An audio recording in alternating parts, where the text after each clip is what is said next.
Ladies and gentlemen, boys and girls, welcome back. Hollywood After Dark tonight, of course, is Saturday, the 4th of December, 2021. Only 21 days till Christmas. My math is way off. But we were granted an early gift tonight. Sony hooking us up, giving us a lot of Spider-Man related info, as well as some Star Wars Galactic Star Cruiser drama, and of course, a new look at Chud Watch with our favorite false prophet, Kamran Pasha. All that here tonight and more. Hollywood After Dark. Let's fucking go.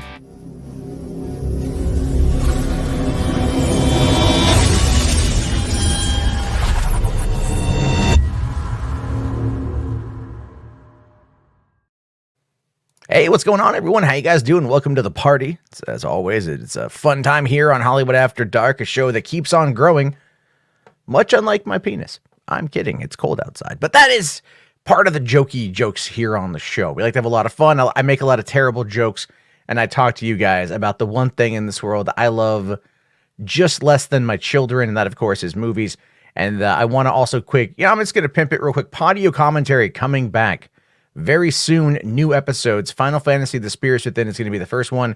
Very interesting, in-depth conversation that will be on the horizon. Check that out, youtube.com/Podio commentary. And for the month of December, our giveaway for being a channel member is going to be a movie I haven't fully decided yet. I'm figuring it out.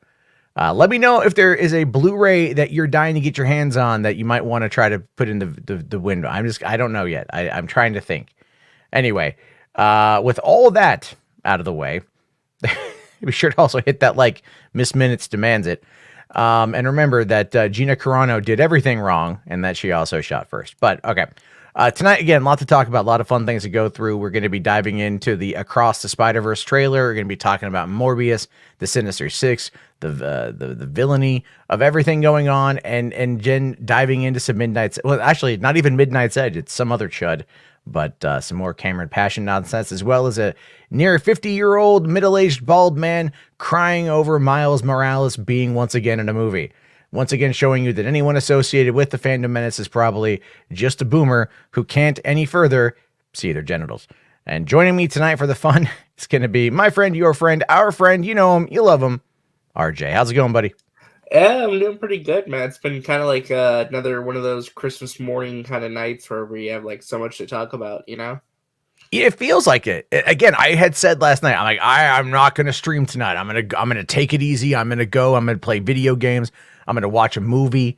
You know, I moved my Xbox One X into the bedroom. I'm trying to get it all set up so I can watch 4Ks and everything. And then all of a sudden I go out tonight to go deliver food and Sony decides to just drop everything. Mm-hmm. Across the Spider-Verse trailer. One of my most anticipated films of 2022. I adore Into the Spider-Verse. It is amazing. It's a perfect movie, honestly. It is so good. It is just like such a fantastic film, and one that I regret, I lament not actually seeing in the theater when it came out. And I say this, RJ, because it was up against some steep competition at the time. It was. It opened against, what was it, Bumblebee, Aquaman, and Mary Poppins. Yeah, Mary Poppins. They all opened up around the same time. Yeah, and that was like one of the. I mean, I'm like, how the fuck up against even Aquaman would an animated Spider-Man movie fail to kind of like hit its mark? But a lot of that had to do with the fact that it wasn't Peter Parker. And Miles Morales at the time, people know who he is in the comics and whatnot, but the general populace may not know who he is. Now they know who he is, especially after it winning Best Animated Feature, beating out. Dude, did you see how this trailer blew up? No, I haven't seen the trailer yet. Well, no, I know I haven't seen it, but just like the retweets and like how many views already. No, I haven't been on Twitter. Okay. I have not been checking out any of it. Like I literally only know about this because you guys were sharing it in our DM group. That was it. Yeah. Like I just wanted to go and clean. I think it's already seen like 5-6 million views on Twitter alone right now. Most likely. It's blowing the heck up. It's been trending all night. So yeah, no, I see that it's trending. And I'm like, I'm aware that it exists, but I haven't seen it. I don't know what it's about. And I, honest to God, like kind of got a little bit pissy that they put the part 1 in the title. Oh, you know, because I'm like, well, now you're just spoiling it. But they're not spoiling it, obviously. But you know, I'm like, all right, cool, we're getting more, which is great because I think Into the Spider-Verse is such an amazing. I'm shocked that they're doing because I figured they're gonna do a trilogy, right? It makes sense to do another one after the sequel, but you're gonna do the trilogy as the second film's a two-parter. That's fascinating. That's really Well, you know interesting. what that means in many instances, though, is just that they trust in the Spider-Man brand. And trusting in the Spider-Man brand right now is a great thing, especially with No Way Home and Venom 2 and Morbius. You know, the live action stuff is doing really well. Yeah, But this animated thing is yeah. all Sony. I think they realize this movie's gonna be huge next year. You know, but okay, not because I'm trying to be a Debbie Downer, but there is another angle there that I'm kind of concerned about. And that is Sony Animation and how they've acted in 2021. So they had 2 films come out this year. Oh, 3 films actually that they were supposed to release this year, animated films that all went to streaming. Or at least 2 of them have gone to streaming, one of them got pushed in early next year.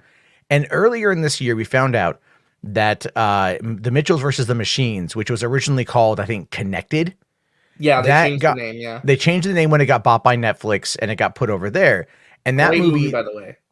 it's a great film. It's an awesome movie. We've watched it a bunch here in my household. Phil Lord, Chris Miller produced it. Phil Lord and Chris Miller also produced Into the Spider-Verse. And also they did Cloudy with a Chance of Meatballs for Sony, which is one of my all-time favorite films. I love Cloudy. And then they also did Lego Movie and the 21 Jump Street films again for Sony. They have a good relationship with Sony. And here they're coming, they've got this movie that Netflix picks up. And only just last week, RJ, in order to qualify for Best Animated Feature at the Oscars, they put it in theaters. I believe it was Phil Lord or Chris Miller. I followed them both. I'm trying to remember which one did which. But they were taking pictures from inside the auditorium showing the movie. And he even said, this is mostly just family and friends. But it's still a big screen exhibition of this movie because that's how they get into the running to go qualify for the Best Animated Feature. Yeah, and honestly, right now we could maybe perhaps say it might be a front runner as well. I would, yeah. Well, I mean that. Okay, so I have my only issue with that for one is I think Mitchell's is good, but it's not Luca good. It's not Luca good. I think Luca is just amazing. I love Luca so much. Yeah, I mean, there's Luca and Raya in the Last Track. That won't win. I mean, it's not terrible. We've watched it a bunch in my household, but it's the one that just came out though, Encanto's got a well, there's another, Encanto, but again, that's going to Disney Plus in a couple weeks. It was just meant to capitalize on what they could get. Sing 2 drops in a couple weeks as well. Yeah, well, I love Sing. The original Sing is a staple in my household. And but my only problem though is it opens up on the 22nd. That opens up against The Kingsman. It opens up against fucking The Matrix Resurrections. Ooh, that's tough. And it's that weekend is a slammed weekend with movies. And so plus that'll be Spider-Man's second week. And that's again, everything is just gonna pale in comparison to Spider-Man during its second week. So it's really just holy crap. But I think the other thing too that Sony put out, there was another movie that they put out that went to Netflix called Vio. Oh, that's right. Vio is about, it's got Lin-Manuel Miranda, and he plays a monkey that's in Cuba that has to deliver the final song that his master, his friend had with this pop star. And it's a love story. They were in love and it failed out. Didn't Sony also release another movie this year on Netflix, about a wish dragon or something? Oh yeah. I forgot about Wish Dragon. Wish Dragon was really good. Wish Dragon was legitimately on point. It was a very well done adaptation of it's basically Netflix movies. Though. It is because they realized that these movies weren't going to sell well in theaters, so they took the money up front. They put him on Netflix. I forgot about Wish Dragon. That John Cho plays the Wish Dragon. It's a really solid movie, actually. I wouldn't mind watching it again. And then the other one, though, is Hotel Transylvania 4. So there are 4 movies. So I don't know what necessarily happened. It was supposed to come out, I think, in September to Amazon. Amazon paid $100 million for it. Yeah, but then Amazon was like, "Oh, sorry guys, it's not coming out. We don't know when." And it's what the hell you bought? Yeah, I don't know. Maybe they're gonna invest the money to go get Adam Sandler to come back and actually voice the role. They should, to be honest. Because they really should take the money, bring Sandler back, get him to do it. Because otherwise, it's this is your fan base. Yeah, super weird. And people out there are, I've never seen any of the movies all the way through, but I know they're big for Sony. Yeah, you can't not have Adam Sandler. I'm sorry, he's the main character, right? Like, it feels weird not having him there. I think they said it's going to come out in January. I'm like, why would you not release that during Halloween season? That would have been like peak viewership. I don't know. There. I mean, well, the question but then the question becomes, does it really matter in this day and age when a movie comes out, no matter what the theme is? Could you technically release a Christmas theme movie in June and have it do well? You know, and I think at this point, given how most people are watching movies from home and that a lot of people aren't going back to the theaters, it may not matter. I mean, then again, you know, Hallmark is still going to shit out like 300 movies a year. Yeah. And Netflix is also following suit, you know, with their annual tradition of like the Christmas Prince franchise and the Princess Switch or something. The Vanessa Hudgens one where they've now it was a Prince and the Pauper. Now it's 3 and they have like an evil triplet or something, sister. I have no idea. But those movies apparently do well for Netflix. Again, it's all about impact value. And we're going to be talking about impact value tonight when we get to the Chud Watch, where Cameron Pasha tries to discuss what Sony's now going to do. And again, not knowing anything about what Sony's actually up to, about why things happen the way that they happen, it's just, it's hysterical. That's why Cameron is kind of like the false prophet. Everyone goes to him, but no one ever asks any questions that would break apart the narrative of which he espouses. And that's why it's pretty funny. Real quick here, H Parts for $2 here changed it. Says changed my pick for RJ. Yeah, I DM'd him that photo because that was a new look that we got at Willem Dafoe's Green Goblin with the hood up. I'm like, H Parts, you got to pick this. As your I saw that image floating around. Because we hadn't seen him. There had been some people reacting. I'd heard some reactions that it's possible that you know, Green Goblin, we would never see his face. That it wouldn't be Willem Dafoe. John Campia was right. It was Campia. Of course, it's Campia. Even though the Twitter account announced that it was Willem Dafoe, you say it might not be Willem Dafoe, guys. I think it is. Don't get me wrong. I think it is, but you don't know. Oh yeah, no, Campia. He's been on a roll lately. He's been on a roll, and I've got people that are getting mad at me for poking fun at Campia. They're just I get called a jealous loser a lot. Be like, I'm like, look, man. The reason why I might make a thumbnail like this is because you can tell that John is up to something. He's playing dumb for the sake of playing dumb, and he's doing it to deflect from the things that he has done, which is going to get him into a shitload of trouble. Which I think maybe did potentially get him like a fear of being in a shitload of trouble. So now he's trying to go like further to the opposite end of the spectrum. I go like, whoa, you know, like you fucking Ben Affleck's Daredevil could show up, guys. That's what that's the angle that I'm thinking he's taking here. He's trying to overcompensate because he got caught with his hand in the cookie jar a little bit. Yeah. Is what I'm thinking. But I could be wrong. I could be overreacting. I get accused of that quite often. Johnny Coop here says, please keep poking fun at him. Look, here's the thing. I like John Campia well enough. It's mostly in good fun because Campia has bad takes, but he's passionate and he at least is like trying to get out good information. Midnight's Edge, Doomcock, all those other guys, they're not trying to push out good information. They are lying to you. They're deceiving you, whether it is being like willfully disingenuous or something along those lines. And if you didn't see it last night, we did go into Nerdrotic and his misogynistic take on Hawkeye, and that video clip will drop in the morning. But he's very much cuckoo for Cocoa Puffs, as many of these people are. So without further ado, because we are about 15 minutes into this thing, I want to watch this fucking trailer. I haven't seen this trailer yet. I want to watch this trailer. And you guys got to tell me if this thing is going to be good. Oops, I didn't know that it was going to immediately start. Hey, I was like, RJ, did you drop something? And then it's like, meanwhile, in another universe, like, oh, fuck, guys. I had no idea. So let's do it. All right, I want to see how this movie's going to be, so let's go.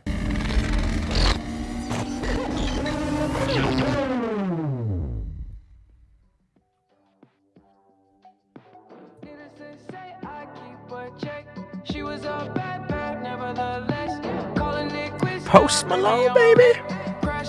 Yeah, heck yeah, man. That song blew up when this movie came out. It's funny, it's on the Venom home video. Is it? The music video for this is on Venom. Miles, you got a minute? Oh, Whoa. What? Whoa. Gwen, how did you get? How have you been? It's a long story. Is this the room you grew up in? It is, but my dorm room is very adult. Right. No, of course. You notice that they're much older and look Hey, different. are these your drawings? What? Yeah. Oh, No. good. I missed you too. Okay. So, what are you doing here? I mean, I thought I'd never see you again. Want to get out of here? Yes. I'm grounded. Bummer. What? Is Spider-Man grounded? I mean,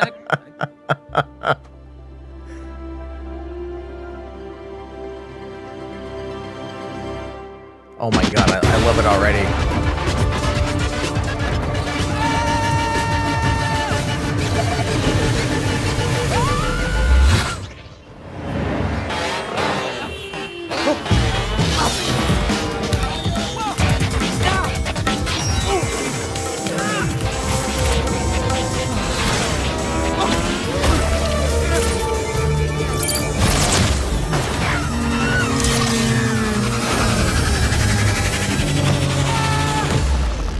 Oh, that was a guy from the end of the first movie. Yes, Miguel O'Hara, Spider-Man 2099. Oh shit. I don't know why he's fighting Miles when he's deep with him. Part 1. All right. So Look at that. Look at that. Premium formats in IMAX exclusively in movie theaters. Next nice. October. I thought it was like mid 2022. God damn, I gotta wait a year. We're 10 months away.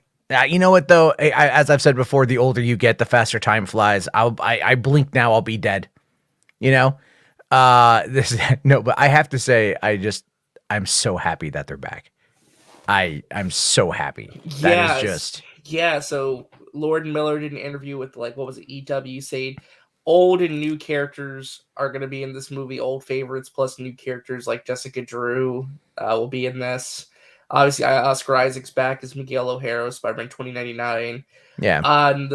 The idea is that they're going to be fighting a villain on a scale that none of them have ever seen before.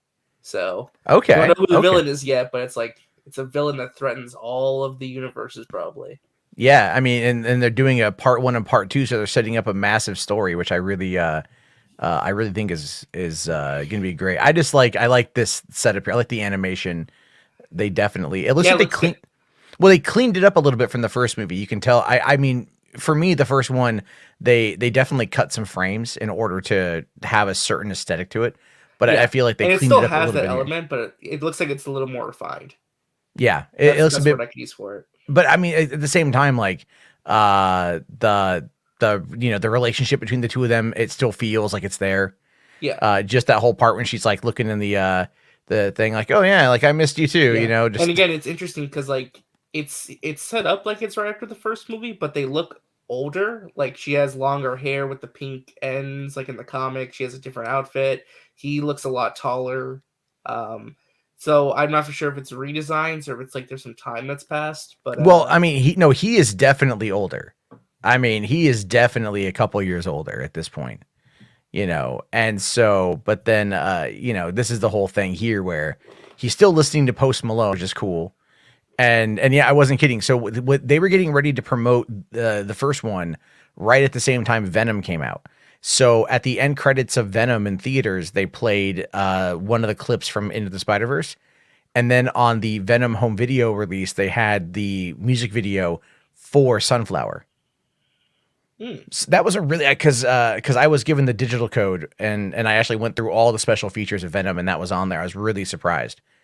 Yeah. And so this one, I mean, again, I think I saw someone say something here oh, imagine the ticket sales for this one. Oh, yeah. And well, again, but let's not get too. I don't think this is the kind of movie that's going to crash ticket sites. It's not going to crash ticket sites, but it's going to do well. But I think giving us the trailer now in front of the Spider-Man is definitely going to be Oh, it's a good. smart move. Yeah, It's a smart. Everyone's going to see it. Yeah, it's like, oh, what is this movie? I never heard of this movie. Like, oh, you've never heard of Into the Spider-Verse? Like, fuck, that shit's good. Look at Degrassi in the comments teasing things. What? He said, like, well, Degrassi might be a Hollywood insider. I don't know. Degrassi's an interesting individual. Miles is in college at this point in time. That would kind of make some sense. Oh, I didn't see that one. I saw the one where he said that there's going to be 4 new Spider-Man and Morland's the villain. You know who Morland is, right? No, I like, again, people go like, I saw someone say, how do you not know who Spider-Man 2099 is? Dude, I don't read comics. I never have. It's not that I don't like the characters. I love the characters and I'll watch the movies and the animated shows and shit. But like, the way I view comics is like, there's so many different runs and there's so many different stories. I like canonical shit. That's why I'm such a hardcore canon person, because if it's not canon, I don't fucking care. Like, that's just me. Not that, but basically Morland is like the enemy of the Spider-Verse. Like, he is the greatest threat to every single spider person out there. I'm trying to remember. I don't know much about him. I'm pretty sure there's some comic book fans that know more, but he's like the biggest of the bads when it comes to like wanting to like suck up spider energy and all this and that. So he was created by John Michael Straczynski and John Romita Jr. in like the early 2000s. And I think he was part of the Spider-Verse event back in like 2017, 2018. So okay, wow, yeah. So I mean, they're clearly trying to. I mean, Sony is definitely trying to play into everything. They absolutely want to, build up what they can.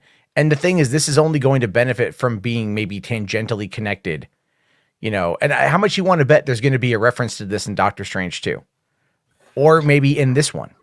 Dude, that'd be great. Well, it's funny, right? Because they asked Lord Miller, that Entertainment Weekly article, is Miles going to be in No Way Home? Is the Spider-Verse connected to that movie? And they're like, we don't, like, they said, oh, we saw No Way Home. We've already seen that movie. We know what happens. And it's like, Miles will not probably be in that one, but there is a larger Spider-Verse out there. They kind of just give like a little wink, so. Yeah.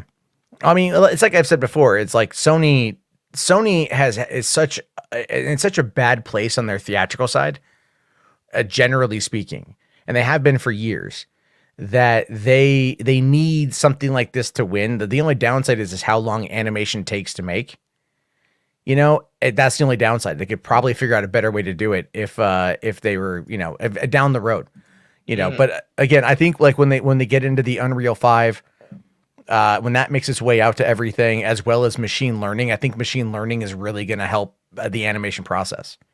So, I mean, who knows? Maybe 10 years down the road, people in their dorm room will be able to make shit like this in a weekend. Yeah. You never know. But we do have one more person joining the stream right now. Oh God damn it. What? Are you in the shower? No. Okay. He's absolutely. Does it sound like I'm in the shower? Yes. Yes. No. Okay. Sorry. No. You know what this is? It's me. Hold on a second. Let me turn the camera on here. It's baby Enosh. It's me making a pork steak. You're making a pork steak at 2 a.m? Yeah, because I came into the kitchen and this thing needed to be made. Like I had 2. I had to throw one out. And so I was like, you know what? This needs to be made. I don't even know that I'm eating it necessarily. It just had to be cooked. And so now I think I'm going to eat it because it looks absolutely delicious.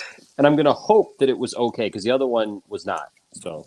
Okay. Well, you ever just have, I hope food sitting in the refrigerator and you're like, dang, I need to get to that. So.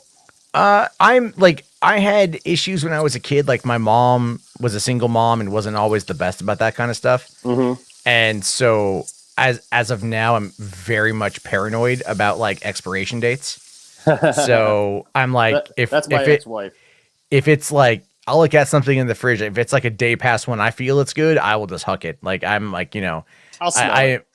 I check it out, man. Like it's especially dairy products. I'm really anal about dairy products. Really? So and yeah, that's funny things because like the dairy thing, it's all suggested, right? And so like the dairy thing actually is more so than anything like how it actually is because the dairy thing, like they just set dates on it of what they think, is, and most of that is like, like suggested, so yeah. So it's not that it's like a hard thing. You just got to kind of take your own sniff test, it's like anything in life, right? If you sniff it and it smells okay, it might be all right.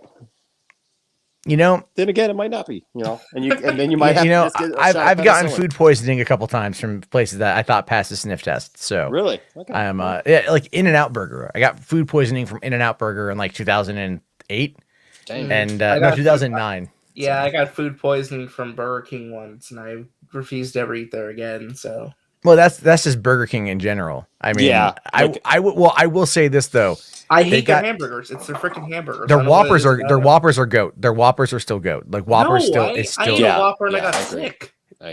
You had a Whoppers. bad Whopper. Yeah, but you just had a yeah. bad Whopper. But I will say this though, they've got Tiffany the Moment. new chicken nuggets. They've got like 8 for $1.50.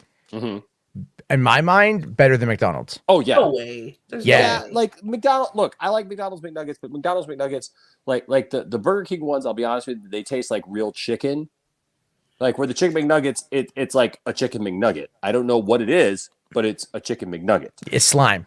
Yeah, It's literally pretty much. slime. Like we know that it's slime, but it's good slime. It's good slime. Yeah. Like you said, but like when I'm eating Burger King, I feel like I'm eating a real piece of chicken. Now Tiffany will not let me have onion rings anymore from Burger King. So because of the carbohydrates. because I get horrible gas. Like we're talking Joker level toxin, like kill all of Gotham City type of gas from those. Well, that's not good. No, it's not. So I try to stay away from that. But of course I haven't really eaten fast food in forever. Like I just don't eat fast food anymore. So You know what? Like I'll fully admit, I got like 2 bean burritos from Taco Bell tonight before streaming. I'm like, you know what? I just feel like having bean burritos. Sure. Because like sometimes you just want them. But I just can't because I had bariatric surgery, and so oh yeah, like it just does not do well for me. So that I mean, I hope to never get there myself, but I think I just need to I know personally I need to modify my diet a bit more, and then I was doing intermittent fasting for a while, and that worked out real well. I like that, and then but really it's a physical activity. Like I went to a trampoline bounce house yesterday with my kid, my daughter's birthday, and I'm feeling it today. Like holy crap. I'm like, my body can't do that anymore, and that's okay. But I was like, I just got to like wheel it in. But man, trampolines are fun. God, I went to a trampoline park, man, and I went in. Did they have one of those things where it's like a sponge pit that you can jump into like a sponge pit? Okay, yeah. So I made the mistake of jumping into one of those with jeans on. No, you are stuck. No. It's like being in concrete. Because the way that the sponge, like it was bad enough that I was a big guy. This was a few years ago, so I was even bigger. But it was because it was before my surgery. But my God, it was like literally being stuck in dried concrete. I couldn't move. It took me like a half an hour to get out of this freaking thing. It was just dumb. I had that yesterday as well. I was wearing athletic shorts, so I kind of planned ahead. But still, like I'm a big guy. And so trying to like navigate my body out of this pit where it's not like a ball pit. You know what I mean? We're like a McDonald's ball pit, you can kind of navigate yourself around. These are like like what 8 inch by 8 inch like foam blocks. And you just kind of like you fall in and it was funny. It was like trying to see a fat dude, like a fat turtle on its back.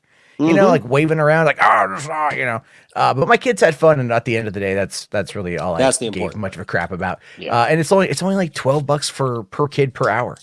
Yeah, you know, it's not stuff. Bad. They just run around forever, and yeah.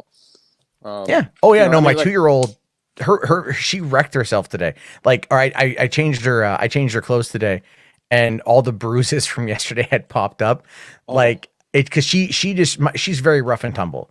You know, she will fall. She gets right back up. She just keeps going, and so she bruises. I have soft skin, like very, I bruise easy. Same with my girlfriend.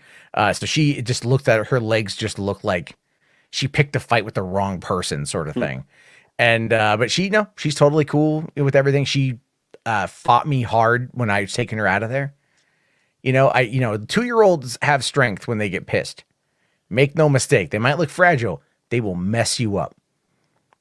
God love her, but I would have left her there. No, I'm kidding. And then real quick here, we got Jacob here for $2. Thanks, buddy. Says here we could see Miles in Spider-Man 5 or 6 with Tom. I do I think believe that's that will probably the happen. plan. Yeah, I think that's the plan. Yeah, I think that will happen. So speaking of the continuing on with the Spider-Man conversation, where hold on, Mitch here asks, did you upload that infamous clip of Kevin Smith roasting that man live? Yeah, I did. I'm the one who filmed it, and I'm the one who filmed it in Hall H in 2007, and I'm the one that uploaded that clip. Yep. So that 1.3 million view clip on that channel, that's all me, baby. Did you ever see that clip where Kevin Smith fought a heckler? This is at Comic-Con in 2007. Guy walks up to the mic, asks Kevin Smith, it's like, you ever plan on making a movie without using your original characters that doesn't suck? And then Kevin just eviscerated him. Like, we're talking like Kevin Smith now is not Kevin Smith in 2007. Yeah. But he just roasted this dude in front of 6,500 people. Really? And it was funnier than hell. I would love to see that. I'll link it over to you. I'll send it over to you in DM. Okay. So hold on. Darkby says, I have something chuddy for you. Yeah, DM to me on Twitter. We'll see if we have time. What we're going to get to tonight, though, when we get to it, is going to be funny because, again, it's Cameron Pasha running his mouth. But in the meantime, this is something that popped up today that Sony's showing us. This is the villain panel. I haven't seen this. Did you see this, RJ? Yeah, I watched it with Enosh a little bit ago. Okay. I haven't seen it. So is it worth going through or? Yeah, I think it's interesting. It's cool. It's cool. I mean, it's a lot of basic. We were talking about it at the end too. Like, I feel like it's what's his name, Alfred Molina. Like, he talks a lot about Marvel villains, and I still say, and I'm not because I'm a DC shill. I just think that overall DC has some more in-depth villains than Marvel. And yeah, I don't disagree. I'm a Marvel guy. We were talking about this thing about like how there's this real big push lately for like all villains to be relatable. That like nobody's just bad. You know what I mean? Like, everybody's like, you got to feel sorry for them somehow. They're all tragedies or something. And I think it's interesting. Yeah, I mean, the villains panel is interesting. It's also interesting to know who's not there. Thomas Hayden Church is not there on this villain panel, and what's his name? Who played Rise Ifans? Rhys Ifans. Yeah, he's not there either. So that's kind of weird. I mean, I think because these guys are meant to be like the core. But let's take a look. Wait, is this the wrong? That's the Spider-Verse trailer. Did it? Oh, okay. Hold on. Let me just. I thought I grabbed the. Hey, right we can one. watch that again. I'm fine with that. I love that trailer. Oh, that trailer was that was great. I loved it. Okay, there we go. Right, this is the right The one. floor is yours. Hi everyone, I am Tom Holland. You might recognize me as your friendly neighborhood Spider-Man, and I am here to tell you that Spidey's back for an all-new adventure in Spider-Man No Way Home. I know people say this a lot, but I mean it when I say that you're going to see things in this movie that you've never, ever seen before. I'm talking about pumpkin bombs, sandstorms, the multiverse, which, okay, you might have seen them before, but I promise, not like this and not together. Also, Peter Parker is finally heading off to college, and the word is out. College trilogy so yeah, confirmed. everyone knows that he is Spider-Man. So throw your fan theories out the window. They're probably not true, or are they? And get ready to see one of the most ambitious films we've ever made. An incredible story with lots of heart, laughter, high-flying action, mind-blowing effects, and some insane villains. No Way Home is the culmination of the Homecoming trilogy and the start of a multiverse of possibilities. Now I have the honor of introducing some legends. Please it does confirm enjoy once and this for all for John exclusive Campea panel that with my dear Willem friends Dafoe is in the Alfred film. Molina, Yeah. Willem Dafoe, Yeah. and Jamie Foxx here at CCXP. Oh, I hate This that is fake shit. amazing. What excited you most about returning to Spider-Man franchise and reprising these iconic roles? You know what? I was excited knowing Amy for years, man, and knowing what she's done with this franchise. And she was explaining to me it's going to be hot, and I didn't have to be blue and things like that as far as my character was concerned. So you're going to be a little more hip and whatever like He that. trashes Amazing Spider-Man 2 so much in this. You told me these incredible thespians. But I mean, to walk on set, man, and to see these guys, I literally bowed to them, and we just been having a ball. Willem, how about you? Willem, when I heard it, I thought, wow, that's pretty nutty.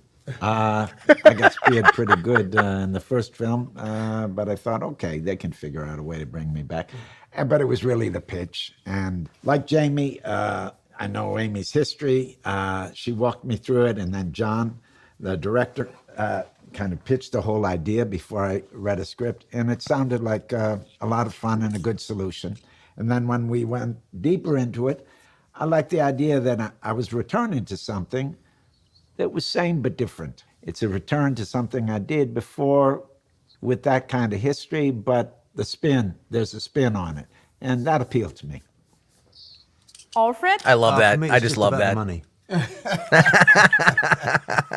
Oddly enough, Willem and I were all kind about of the joshing money, the other day Spider-Man. about how 20 years since his first Green Goblin, 17 years since my first time as Doc Ock, and these are the longest options that a studio has ever exercised on actors. You know, it's like we've been waiting. But it's the material, the pitch was excellent, and to be honest, when the idea was first suggested, my first thought was, hang on, I'm 17 years older. I've got chins. I've got wrinkles. You know, I mean, what are they going to do? And then, of course, I suddenly realised, wait a minute, they've got the technology. This isn't going to be a problem. But it's been very nice to come back to something that is familiar, but at the same time completely new, because the technology has moved on phenomenally since in the last couple of decades. You know, and so that's it's kind of still exciting. How did it feel to put the costume back on? I hate those questions. You want to know the truth? Basic question. Nobody knows how uncomfortable those costumes are. But they look good. We are actors. You forget about the discomfort, and, it's part of it. But the costumes are much more comfortable than they were before. I remember the initial fitting to create the costume for the Green Goblin. I stood there for 8 hours, and they put different preformed pieces on me. Now, they scan me, and they can design it, and then make the costume, and then try it on me. It's a huge leap in the technology. And they're more flexible. We can do more things with them. Also, I don't know how much we want to fool with spoilers, but We love spoilers. the look's a little different. Norman and the Goblin are further down the line, and they have a few more tricks up their sleeve. So it's not an exact. There have been upgrades on the costume, let's say. Alfred, how about you? Yeah, well, the main difference between that film and this one is that the tentacles are all kind of CG now. They'll all be superimposed on me at a later date. Whereas in the original movie, they were mechanical, and I had them attached to me, and we had puppeteers working them and stuff. So that's the big difference. But it's just a great story. It's a wonderful world to be in. You know, we're having, if I say so myself, we're having a lot of fun. A lot of fun. Jamie? I'm happy we got a brand new start, a brand new look. The blue, when we did it the first time, it was look, man, I didn't care. I was just happy to be in this wonderful chorus, and it was like you said, it was sort of like 2 or 3 hours or whatever like that. But with this new is fly. The homies is like, okay, we get you now. He does look really good. They still roll with me. Oh, absolutely. Okay, It looks much better. But with this one, it just feels more comfortable, and I think it feels more today, modern. Like, not trying so hard. Like I sort of related to R&B back in the day. In R&B, you used to have fringes on your outfit, and and like shoulder pads and things like that. Now you can sing. So it's like now we're just singing. What do you love most about portraying a villain? The thing about grounded villains is that, and this is what's so wonderful about the villains in the Marvel universe, if you like, is that so many of them become villains almost reluctantly, almost in spite of themselves. An accident happens or some terrible tragedy, and it transforms them, and that's what makes them very playable, because it's not just mustache twirling. There's some real depth to it, and that's what makes them interesting. I mean, in a lesser environment, us as villains, we would just be functionaries. We would just be there to, get the plot going. But here we've got real storylines. We've got they are real people, and so it's Green Goblin has a case to state this time. Yeah, he's trying to make his case, a philosophy of life. It's not just about some kind of abstract muscle twirling power grab. It's about. Are you suggesting I'm a mustache-twirling power grab? Now look here, I'm classically trained. But now a tricky one. Which villain is the most terrifying? Oh man, it's crazy. It's crazy because, like I said, we've just been watching Willem, and it seems personal. because with Electro, it's like Electro and us. It's to the world. The world did me wrong. But when something is personal, and you could go all the way back to Shakespeare, when something is personal, and that either that jealous thing, there's nothing that can beat that. No matter what costume you put on, no matter what you say. So when he speaks, he has the power, and I think you'll really. But I'm being right though. It'd be different if I was blowing. Like here's the thing. But if I was blowing, good to me. But here's the thing. But if I was blowing smoke, he'd know it. Here's the thing. It's personal, and anytime you can get a character to be personal in the movie, Sounded like he was blue in smoke. Yeah. CCXP is a fan event. Is there anything you would like to say to your Brazilian fans? Not Well, really. I mean, if I may speak purely for myself, I think there is, at some level, because we're professional people, there is some level where we don't want to let them down. You know, we want to give them something that is going to be worth their while. But the fact that a huge percentage of the audience are comic book fans who know this world, they love the detail, they love the kind of the inside baseball of it all. I think that's important to us as well, because you know we don't want to disappoint that side of the I story. love the fact that he said inside baseball. And so I think Yeah. it's a sort of symbiotic relationship, really. You know, they give us Oh, there it is. a chance to There it give is. them what they want, and that's. I gotta tell you, it's just so much fun. Whoa, thanks, guys. Thank you. Thanks. That was okay. That was really good. That was really solid. I really like that. I don't know where it was, but I could have sworn there was something at CCXP where they confirmed Green Goblin's the main villain. Plus, even in that interview, they were talking him up as if he has a score to settle. Well, He he's has got a mission score to settle, statement, but a claim. yeah, but it's like I've been saying, and I don't know, Enosh, if you agree with me or not on this one. You know, just looking at this as a movie, not as a Spider-Man film or a comic book movie, but just a general movie. Doesn't it seem like Doctor Strange is going to be the surprise villain? Yes. So it's like everything they've shown us, it just leads towards that, where it's like it's not nothing feels normal about Doctor Strange Yeah. at all.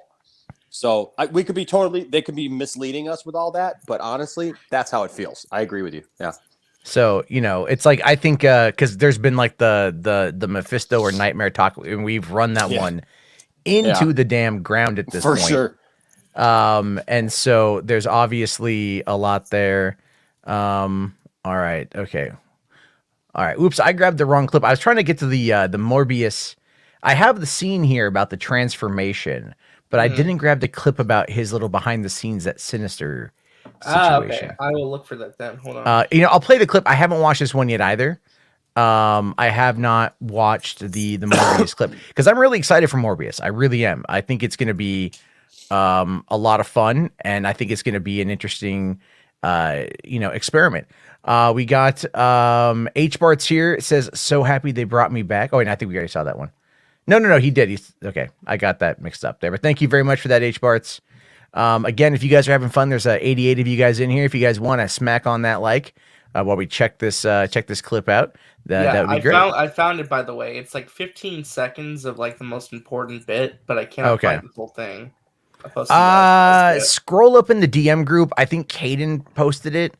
Caden could post it again if there's that. All right. And we got Saggy here as well. Uh-oh.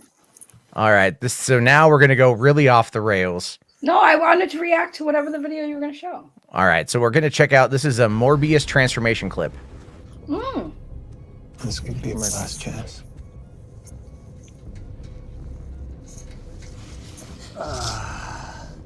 Fun fact: Jared Leto lost all the weight for that scene. Yeah. Great. I'm believe kidding. that. He probably did. He really gets into his role. Probably does. Probably freaked everybody out eating rats. Lose the weight. I come. Bring out the big guns. Let's go down.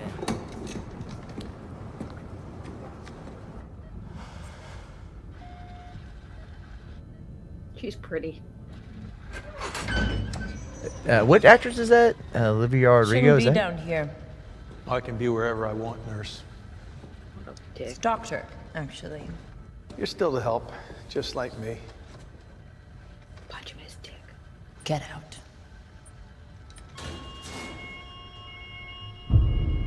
Oh, that dude is so dead. Michael. Uh-oh. And here's a question I have: is this set up by Dr. Morbius, like his testing facility, or is this like a place that they have him in? That's my question. It's a cargo ship, so it's just. I think it's where. That's how they travel to whatever location it was that they were going to. Step back! Stop! Put that gun down! Ouch. Nobody listens to the her, doctor bro. and all that stuff. I was just curious, like, if this was like his thing, because isn't he like wealthy or something? I don't know. I don't know much about Morbius. He's never been an interesting character. All right, that's cool. That's cool. Move it! Move it! What the hell is that thing?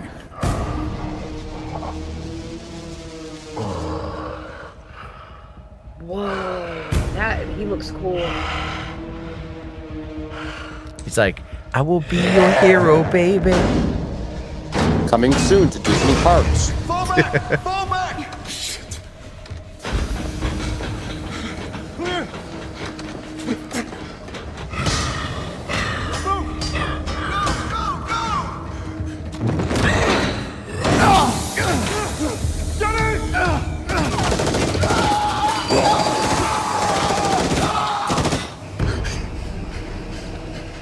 Is that Tyrese? No, I don't think so.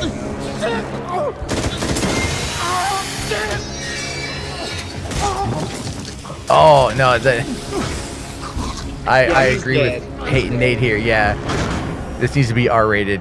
No, it doesn't. Not everything needs to be rated R. He just slit the guy's throat with his fucking hands. You There still should be felt the blood. impact. You still felt the impact. Nah, there should be blood. But there is no blood. Not Oh, even because he's on got his the little, hands. he's got the little tentacles, right? Ah. Not even on his hands. There's no blood anywhere. Now he has no shirt because he magically grew a six-pack. Like that scene in Spider-Man. Yeah.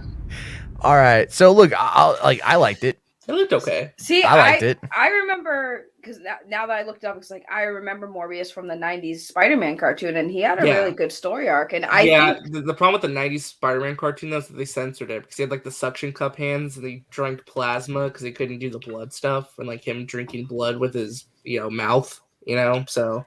right. I mean, they made it work because he was still a vampire, I guess. And I think, wouldn't it be cool if this would like introduce Blade back into? Well, I mean, I think that's what they're going for. To be honest with you, I think again, the way I look at it is Kevin Feige and the producers at Sony like, pause. Your stream shut down. Did it? Yeah, it shut down. Give it a second. Yeah, it did the thing where it said stream unavailable. Yeah, it'll give it a second. Yeah, it'll come back up in a second. Yeah, because you're still broadcasting. Yeah. That's funny. Stupid Sony.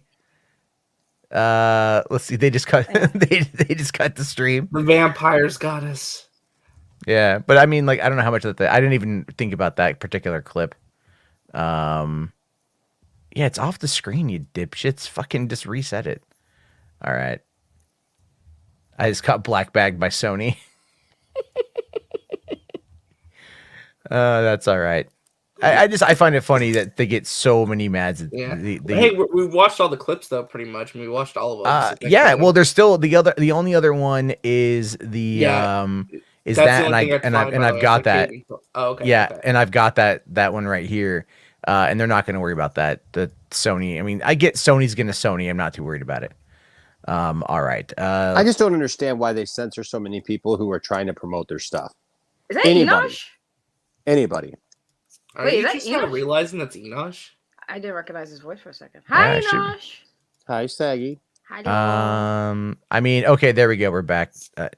No, it's not. Stream suspended for policy violations. Yeah, it takes a second. It sometimes takes longer. It usually takes a minute because when you show it, if you stop showing, it takes a minute. Okay. That's funny because we're losing people. Yeah. There it is. So we're back now. We're back. Are we back? Are we back? We're back. All right. Yeah, we just came back. Hit refresh. Guys, just so you know, guys, so for the future of how YouTube works is like if you're showing something for too long or if you're showing something and it gets blocked like that, just give it a minute. Once we stop showing it, it pops back up. So don't panic. It comes back up. Yeah, and that's okay. I think that's pretty funny. So again, if you're glad we're back, hit the like. We got 72 of you here. Let's keep going. So the next thing here, because I just want to stop breaking rules. No, Degrassi, say something horrible before you know you're back. No, because there's the only N word that he knows is nice.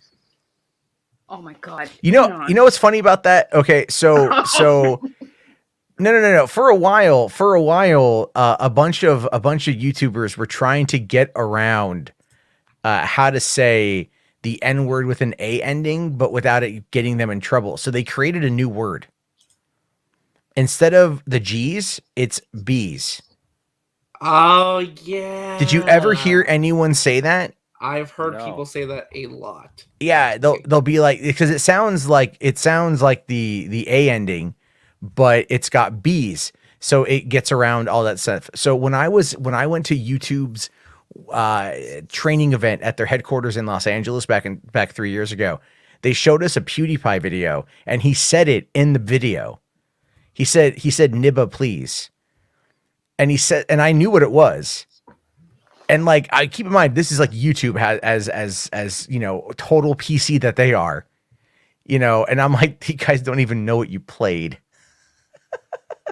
Well, you know what's ironic? That you can say the N word with the A at the end, and they allow that because people freak out when people say it on a stream. Like, no, you can say it. Look at the music. They allow it because they allow it on like rap videos. Like rap videos use that word, and their videos are fine. So it's really funny when people say that word and people freak out like, oh my god, they said that word. It's like, nah, that's the one word YouTube is like, you can say that one. You can say this, but not this. Yes. And that's the thing where it's very inconsistent, I should say. You can get with this or you can get with that. Yeah. I just thought it was really funny that they tried for a while to get around that with that terminology, and it is stupid. I mean, but then again, look, the more you make something taboo, the more people are going to eventually find a way to flock to it, and it's that's just how it works out. That's a tentacle porn thing. Sure. Yeah. Hey, I mean, yeah, all right. That's not my particular kink, but hey, you know what? If you're a consenting adult, then you like that sort of thing. Well, I hear that Everyone, I'm Dawson's really proud into that. and You hear Dawson's into that? Yeah, we actually have a clip of him talking about tentacles on the channel. You know what? I'll be honest. That doesn't surprise me. He's Mormon, right? He's Mormon, right? As far as I think so. Yeah. Oh, they into some weird shit. Like, and that's just the reality, man. Like, no, there's rumors out of Utah, all that stuff for years. Like, it's because like when you restrict kids, when you restrict people like that, you know, because like with especially with Mormonism, like no caffeine, you know, like no sugar and some, I think, you know, they restrict you in all these ways. I know they want people to have a pious life or whatever. It's like but Jehovah's Witnesses, man. Yeah. My family was Jehovah's Witness. Well, not my grandma's side, but like my dad still is. He's an elder up in Seattle. Like that's what he does up in Seattle by you. And so my mom was kind of in and out most of her life. And so like, by the time I came to live with my grandma when I was 6, I was so freaking confused. I didn't know whether I should celebrate my birthday, you know, celebrate Christmas, you know, or what, man. I was like, we were like all over the place, you know, so. Yeah, it's very weird. I knew some kids in some Jehovah's Witnesses, some kids who were that when I was in school, and they hated life. You know, they did. They're like everyone out there is doing something they want to do. Yeah. You know, and my brother has completely walked away from it. He can't stand my dad, and so like I think he lives in like Bellingham now, but like he's totally walked away from that. He can't stand any of that, and like so now like he just goes like full on board, does everything he could possibly do that he wasn't able to do when he was a kid. You know? Yeah, every hardcore Christian kid I knew and when I was younger, when they broke free, like they just got that freedom. It was like tattoos, smoking, drugs, drinking, just because it was something that they could never do before, and they just, and that unfortunately is what it is. And of course, I'm not knocking Dawson or whatever, but no, I know. And that's one of the reasons why I have refused to raise my kids even though we are the home that we are, I refuse to raise my kids sequestered from the world, sheltered from everything. We just don't do it. Our personal family thread between the 5 of us is absolutely freaking hilarious and probably wildly inappropriate. But you know what? Well, I don't care. especially when kids go to school, right? And they make friends, and they go to their friend's house, and they see how their friends' houses are different from their home, and they see the things that they're doing, and they're just like, well, they come back to the house like, why don't we have cookies? Why don't we get cookies? Oh, I got called a bad influence and stuff like that because my best friend started stealing cigarettes from my parents, and I was influenced. My best friend is the one who got me into smoking because he was like, dude, let's go smoke this Camel. And I'm like, all right, and then but then he's the one I found out later on because we stopped being friends a couple years later when he met his wife, and my God. But we ended up we've all got stories like that. Yeah. But then him and I were talking, and I ended up in Arizona, and we ended up having dinner, and he told me, he's like, I had to give up listening to rap music because it just made me angry. And I'm like, the fuck, what? Dude, what? We used to sit there and play GoldenEye and blast the Eminem, the Marshall Mathers LP, constantly. We listened to Bone and Tupac. Clearly, you didn't listen to no DMX because DMX makes you angry. Give it to what? Are you kidding me? I had It's Dark and Hell is Hot on cassette tape. Rocking that shit, wearing my if you ain't wearing my FUBU sweater. If you ain't my going FUBU. out and kicking little dogs in the streets after listening Why to would I DMX, kick that? Why would I kick little dogs listening to DMX? Because you just listen to DMX, bro. You just feel it. Nah, man, F that shit. X gonna give it to you. It's still a great show. Rip DMX, by the way. Rip DMX. I cried. I was sad. All right. Well, so yeah, I mean, there's all kinds of stuff that people get into that's really weird and stuff like that. But I just say it's not worth it to soak in all that. Yeah. It's I don't believe in soaking in all that. I think it's look. I mean, my kids. I'm gonna let them soaking in all that. Wait. Oh my far. God, Enosh. What? Enosh. I just refuse to soak in all that. Yeah. No. I know you. I get you refuse to soak. What's the point? What's the point of soaking in all that nonsense? Oh my God. Or like oh my God. Jumping up and down on the bed, acting a fool, about stuff. I just want to live a normal life, man. I'm not going to do that. Why invite friends? Why invite friends into that atmosphere?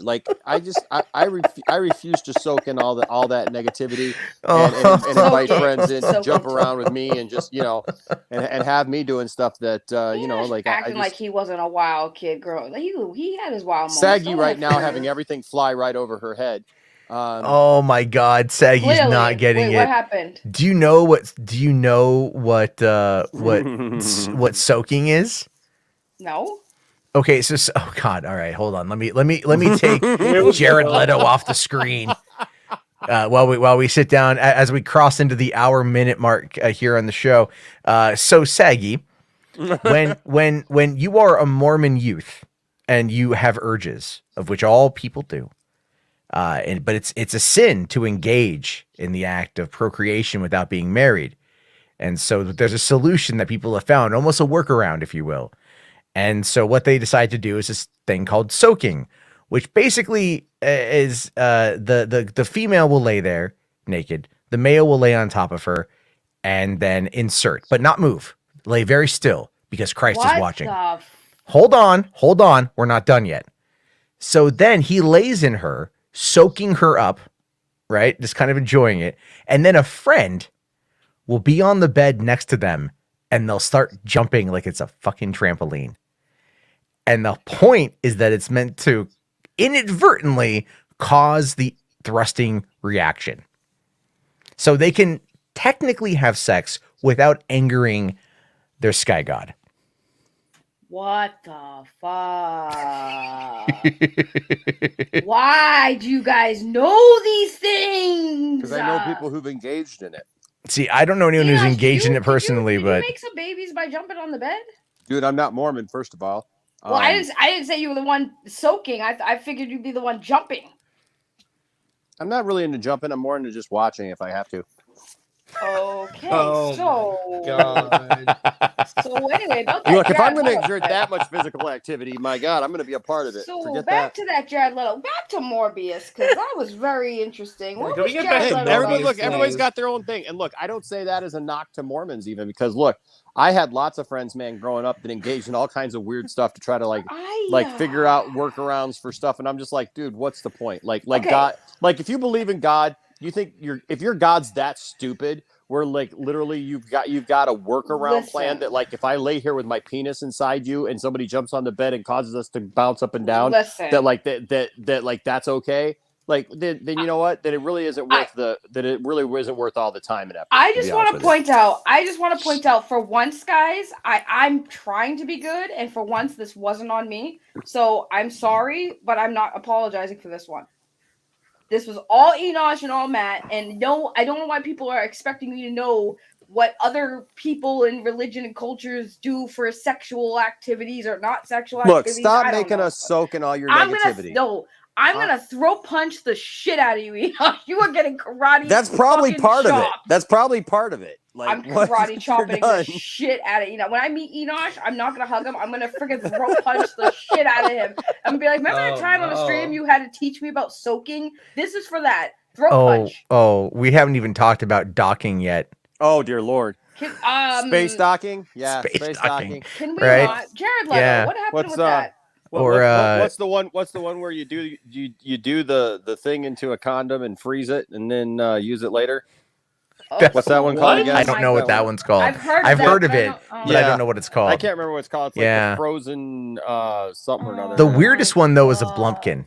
Oh yeah, the Blumpkin's The weird. Blumpkin's kind of weird. Every once in a while, you know it's why just the silly. Blumpkin? Well, I'll tell you why the Blumpkin's weird. The Blumpkin's kind of weird because you like generally speaking, once you take a shit, you kind of piss. Like once the poo comes out, you urinate, and so then I mean, like holding it, I don't know. Just I feel it's very unsanitary.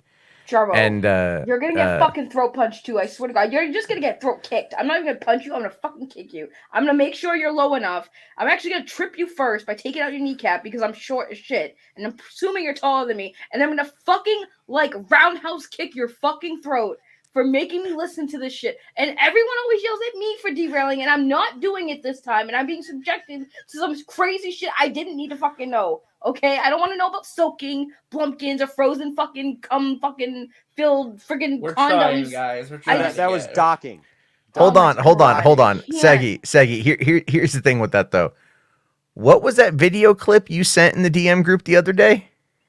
Oh. So you want to talk about joking versus like you pulling out like hold what on, you know? All right. Like you want to. Yeah, she's just showing her back massager. Leave her alone. Yeah, that's a very specific back massager. All right. All I can say is the look on Austin's face. Yeah, Austin was traumatized. Austin was traumatized. I had to make a little video in the car, just like.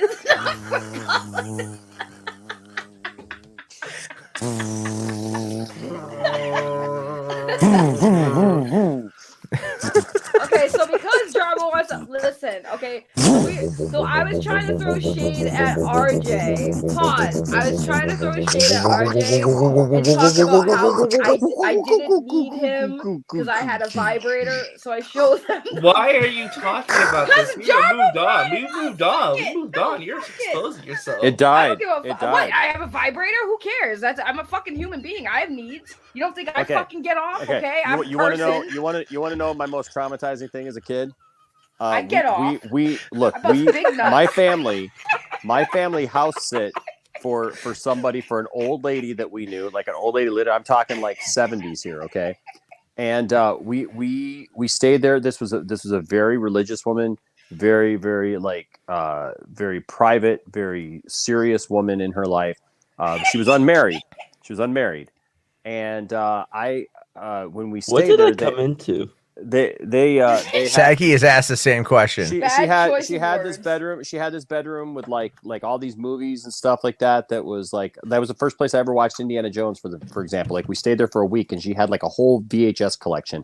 And so we're watching movies, and I was looking for something. Like I knocked something over, and I was looking for like a Kleenex box or something like that. And so I opened the nightstand, and there it was, the same thing that you pulled out, Saggy. And it just at 13 it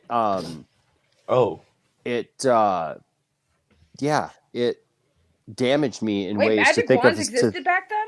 to think of a 17-year-old or to think of a 70-some-year-old lady, like, you know. Hey, listen, you do realize that, like, you know, retirement facilities are. I know now. I know now. Yeah. But 13-year-old me did not have those understandings, you see. And so, like, because first I had to figure out what it was, because it's not like now where it's like everything's detailed and, you know, veiny. You know, it was just, you know, the standard wand there, and I thought, you know, you see those in, like, you know, the catalog, you know, it's like, ooh, back massager, yeah, right, sure, okay, yeah, back massager, my I used to get. Do you guys remember Finger Hut? You guys remember Finger Hut? It was like an online catalog thing. Like, so we get these things, and like it would have like this. It would have like the 5 and 7 inch facial massager, and it was just like it looked. I mean, it was what it was with a plastic sheath or rubber sheath or whatever. What I thought was place it on your face to relieve wrinkles. What I thought was great was when I was younger, my best friend, the aforementioned best friend, his parents super religious. And we found like a bunch of Fredericks from Hollywood or Fredericks of Hollywood catalogs in their room, like right next to like their bed. Yes. And it's like, that was like, cause my friends, you know, cause kids always dig through their parents' shit, like always. Oh yeah. So that was like the worst thing that we found. And that was always kind of like, they're very vanilla people, you know, like very vanilla people. And I'm just like, you know, I'm all like, I've known this woman since I was 5. So does Carol have crotchless panties? Is that what's going on here? You know, questions I've always had, but never had the balls to ask. Anyway, I can see here that we have a super chat from Jess saying, lady and gentlemen, let's move on. Let's talk about Jared Leto. Yeah. And then also H Bart's here for $2, but he says that's why Enosh loves Betty White. Who doesn't love Betty White? It is. She's my one. She's my, even at 100 years old, she is my hall pass. Dude. Like at 100 years old, at 100 years old, and here's why. First of all, she's Betty White. That woman is dirty beyond, like, I'm sorry, like, and plus, you can't tell me that, like, if I called you up, Matt, as my friend, or if I called up like a group of friends and I was like, guys, I had an evening last night with Betty White. Do you want to know about it? Heck yeah, you want to know about that. No, I don't. Yes, you do. It's Betty White. You can't. Honestly, I'm looking at a Betty White action figure. I have a Betty White action figure right now in my cabinet. The first thing Kaden will ask you, Enosh, is, did you break her hip? Well, you know what? I'd be more concerned that she broke my hip, to be quite honest with you, because I've heard stories about that woman that would make your toes curl. And I'm just telling you, like you can't tell me that, like, if you had an intimate evening with Betty White, that like your guy friends wouldn't be like, yeah, I want to know. Yeah, tell me, how was that? Because it's Betty freaking White. I'm telling you, she's beautiful. She always was beautiful. I don't care. I don't judge me. I don't care. I don't care. It's Betty freaking White. I just want to know the accomplishment. I'd rather put The accomplishment. I just want to know if the carpet matches the drapes. Does it? I don't know. I'm just saying the accomplishment what carpet of being right at that point. Like I don't know. Who knows? I mean, why does although probably at that point you're talking some serious 70s shit. Betty is a freak. Betty is a freak. Just saying. I mean, she dabs on it, right? She dabs on it. So yeah. I'm just saying. Maybe. You know. I mean, like, I get it. Yeah, and it's somebody that, like, Tiffany wouldn't be worried that, like, I was gonna leave her or I'd get infatuated and whatever. Yes, you would, though. You would. You'd totally be sucked into that 100-year-old virginity. Wealth and yeah, the fast lane of 100-year-old Betty White. By the way, just to mention real quick, H Bart's let a couple super chats you skipped over, Matt. I did. Yes. He I said got him. yes. He About said like 15 minutes ago. Yes. Okay, so that's why Enoch. I think we saw that one, right? The Enoch Betty Yeah. White one. Yeah, but you missed the Okay. ones before it. Sorry, sometimes the chat goes going by pretty quick. We were Yeah, it talking about happens when you start talking about friggin' sex crap and friggin' crazy stuff because Enosh is talking about friggin' soaking and shit. Oh, really? Here we go. Being Latino, I despise Get off on a Latinx. discussion about you getting off. Yeah, I that one I agree with missed. Parts is, You're just super mad 'cause I bust nuts like a champ. Okay, anyway, listen, when you have the equivalent of like a power tool backing you up, it's really not like that hard to do. You know what I mean? Like, it's not, if you're sitting there using something that can, like, I don't know, stir oatmeal very, very, very thoroughly, I think you're okay. So, oatmeal? So anyway, Latinx is a terrible term. I think it should be abolished. I agree with Ace Parts. I don't like that. I As don't know Latino one myself. single Latino person who enjoys that term. It's horrible. We Is hate it it. Latinx or is it Latinx? Like, I never know. Nobody knows. Also, what is it exactly? I mean, are you getting Emma It's the Stone? PC term. It's gender neutral for Latin. For Latin. But nobody So it's like, likes it. Nobody likes yeah, but like everywhere, like when I was at VidCon in 2017, and they had a panel where like some girl with like 2,000 subs was on there talking about like Latinx stuff, like representation, and it's just like, anyone know what the fuck this term means? Nope. Okay. What does moving on. X stand for? Gonna give it to you.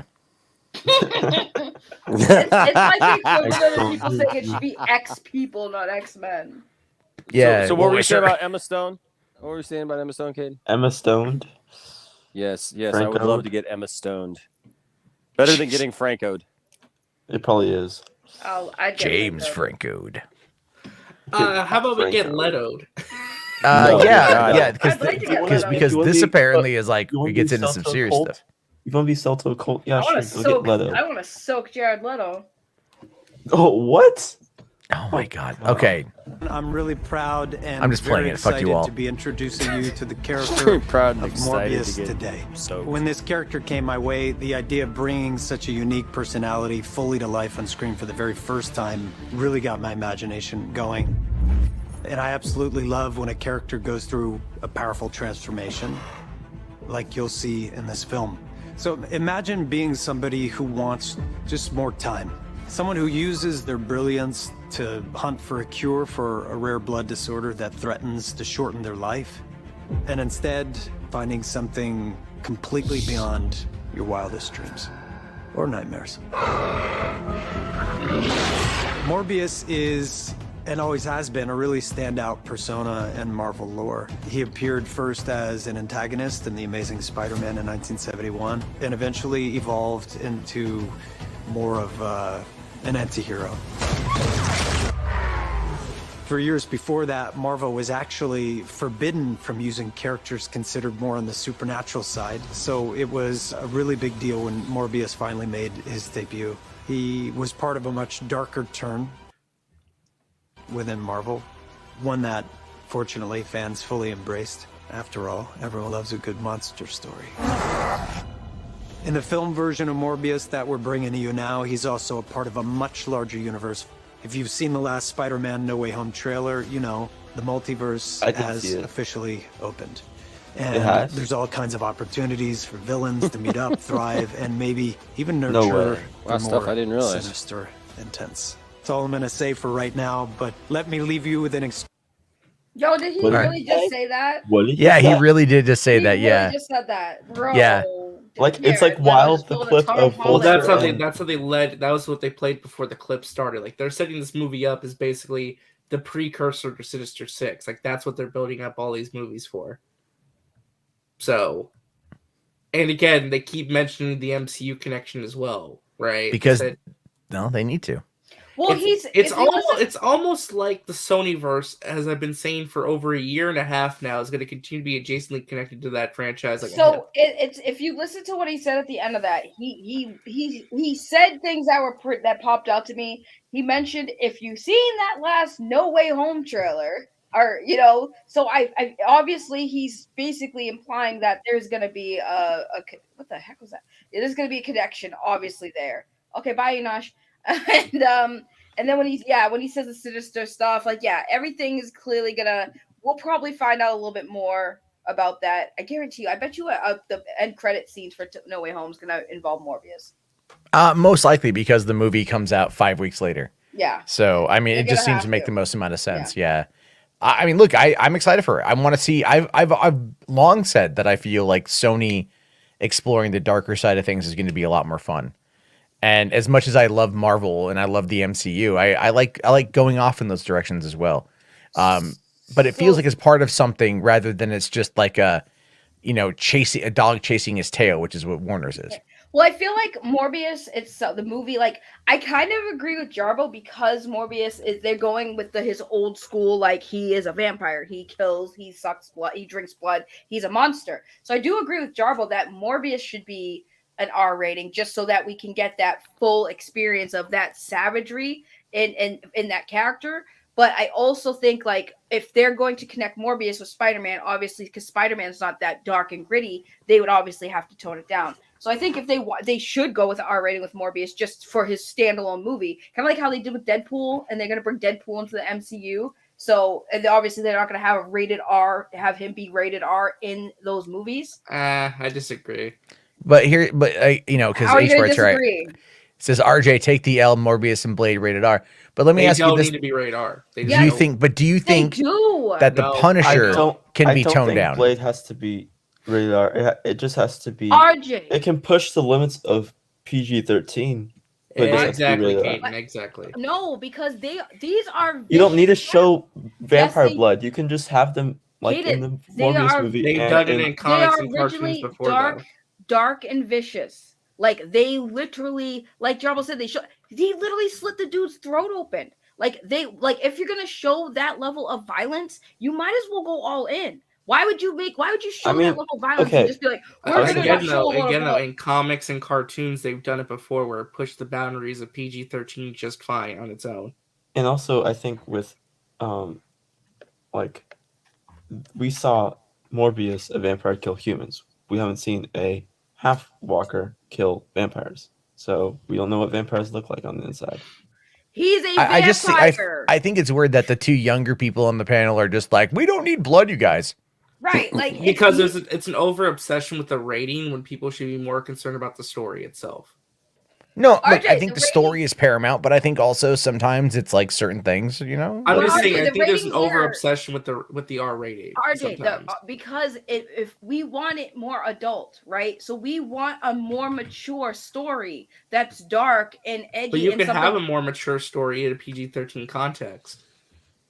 But he's a vampire. He literally killed people. Okay, hold up.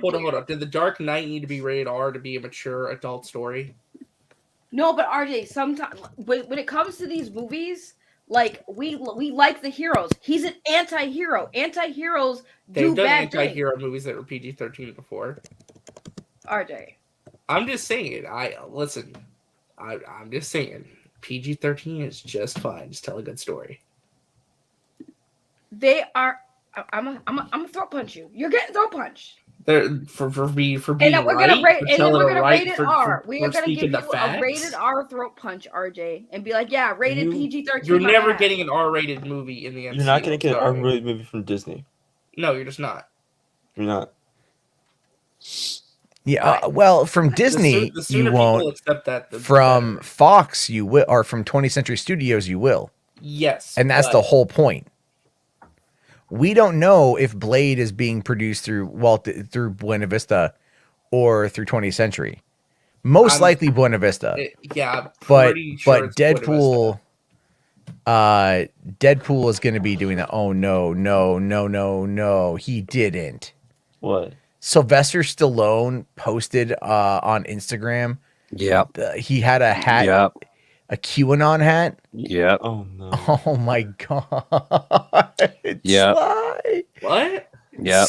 Oh. I saw this. Yep. Oh, what the hell? Oh, Sylvester. What are you doing? What you doing? Right. What happened to Sylvester Stallone? He posted a selfie on Instagram of him wearing a QAnon hat. Oh, it's just heading to the storm. Yeah, it's like, oh, he just You can and he tell just someone became else's back is wearing it too. yeah, and he just became a member of Mar-a-Lago a while back as well. So Well, okay. sadly it happens. I guess it's unfortunate. But back to me yelling at RJ. Yes, I think Morbius needs an R rating. It does not, though. It really doesn't. You guys literally just sitting here telling me how in the '90s cartoon version of him, they couldn't show it, so he had suction cups. Yeah, stupid. but you could. He's a friggin' vampire. Well, that's a cartoon for little children. The cartoon version. Okay, the but cartoon. you do realize that vampires are the cartoon version was it was the same thing as this movie. But this time he injected himself with some bat DNA. But he's a vampire now. He's like a legit blood-sucking vampire. They've done vampire stuff in the comics that wasn't R-rated. RJ, vampires are vicious killers. They So literally... they were going with more. They weren't gonna have him lick everyone, because bats don't use their teeth; they use their tongue.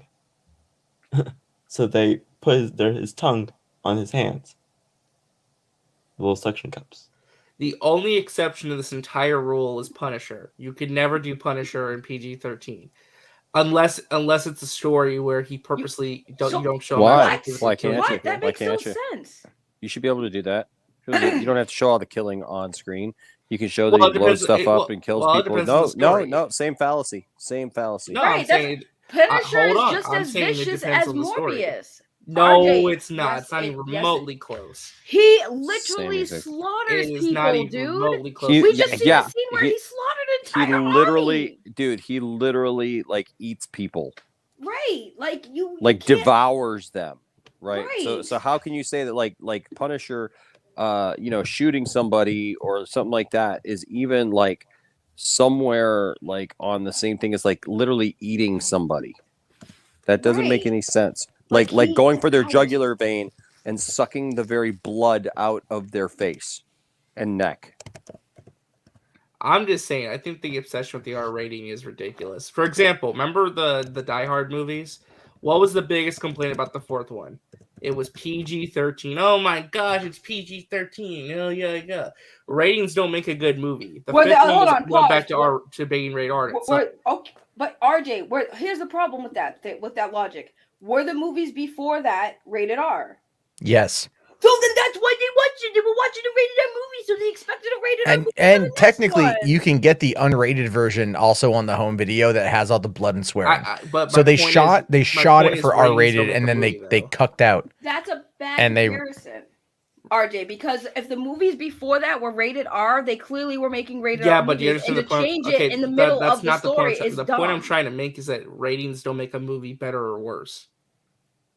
RJ, No, but I mean, it's kind of like Alien versus Predator, two R-rated franchises. That was a bad movie all around. But then again, people are arguing that the fourth Die Hard movie wasn't good. It's better than number fucking 5.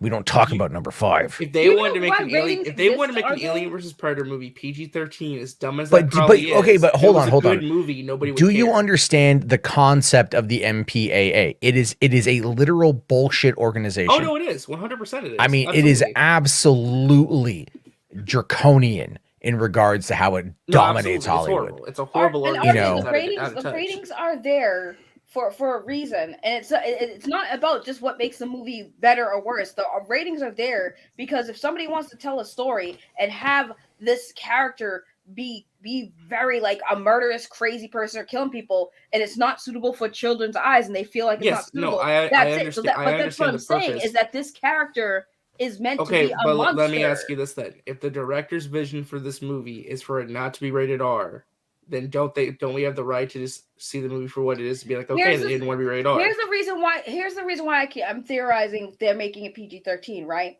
Because they want to bring it in to the Spider-Man universe, which their movies are for the most part PG-13, right? Just like the character in the comics, yeah. Right, cool. So I feel like they would want to do a rated R, but to have people see because the kids aren't going to watch. Like people that they can't watch the rated R movies, right? So they want the younger audience to watch Morbius and understand his character when he comes in. But like either way, it's like he's a character that you can make an amazing movie and make it rated R and make it bloody the way his character. And I just want to clarify, I don't hate R-rated stuff. Like for example, would I probably prefer if it was rated R? Absolutely, but I need to see the context of the story and what they want to tell, right? Because these characters can work in PG-13, they have before. Well, okay, hold on. So, just to quickly address H-Bart's here, saying Hammer films from the 60s show blood more than the MCU has. That's true. But then again, I don't believe the rating system in the 1960s was vastly different. It was just PG or R. And it was very different at the time. Well, look at the first Avengers, just to go back to your MPAA. They're a bunch of BS, 900%. Look at the first Avengers. They talked about that movie would have been rated R for violence if it weren't like alien blood. The MPAA does not care if you like brutalize monsters, aliens, and robots. It just can't be human blood. So like I like you can do like for Blade, for example, just change the color of the blood, maybe make the vampires more monstrous in design. You can do whatever the hell you want to them. Make the vampires blood But purple. the vampires that Blade was fighting fed off of humans, which is why Blade was hunting them, because they killed humans. So how would you explain them feasting off of human blood and they're not real humans? Like that makes no sense. That's not what I said. But RJ, Blade's he kills the vampires because they're killing humans. He usually catches them in the act. My point is, the point I'm trying to make is you don't have to show the vampires drinking the blood, but you can show the vampires turning in more monstrous, for example, and Blade can cut them up and shoot them up however he wants. The MPA won't care. That's my point. RJ, you may be breaking my. I'm just saying, vampires. Do you know anything about vampire movies, dude? Yeah. Do you understand Marvel vampires, Zach? Yeah. Do you understand Marvel vampires? They're way different than the vampires in Twilight and all that. Way different. Dude, everything is different than the vampires in Twilight. Vampires don't fucking sparkle. Right. I'm just saying, if people have the expectations of Blade being rated R, I'm sorry, you're going to be vastly disappointed. All right. Okay, fine. No, hold on here. King of the Golden State says, did anyone enjoy Aliens versus Predator when it was PG-13? I sure as shit didn't. I will say this. The story was interesting enough. The editing was terrible. The fight scenes were terrible. It was poorly shot, poorly lit. Paul W.S. Anderson screwed the pooch on it. AVP Requiem was better because it was a slower movie. It was R-rated, and it showed all sorts of effed up stuff. And I enjoyed that a lot more for when I want two R-rated, two aliens killing people. Could you do an alien movie that's PG-13 and have it actually be something people want? Because the violence is part of it. And I understand the Marvel vampire aspect. I understand all of that stuff. I think what it is, if you go back to 1998 and you look at that opening scene of Blade, that is so iconic in so many people's minds that to alter something along those lines is what is, to turn it from what would effectively be like Blade into Spawn, because Spawn was PG-13. It was dumbed down. There's a scene. Which was a mistake from the beginning, by the way, because that was always an R-rated copy. Well, there's a scene where he kills not Spawn, but like there's a guy who kills, I think Spawn kills Jessica Priest, if that's the name of the character in the Spawn movie. And he shoots her once in the head in the PG-13 movie. And then you see like a bullet hole in her head. And then in the unrated, it like unloads into her.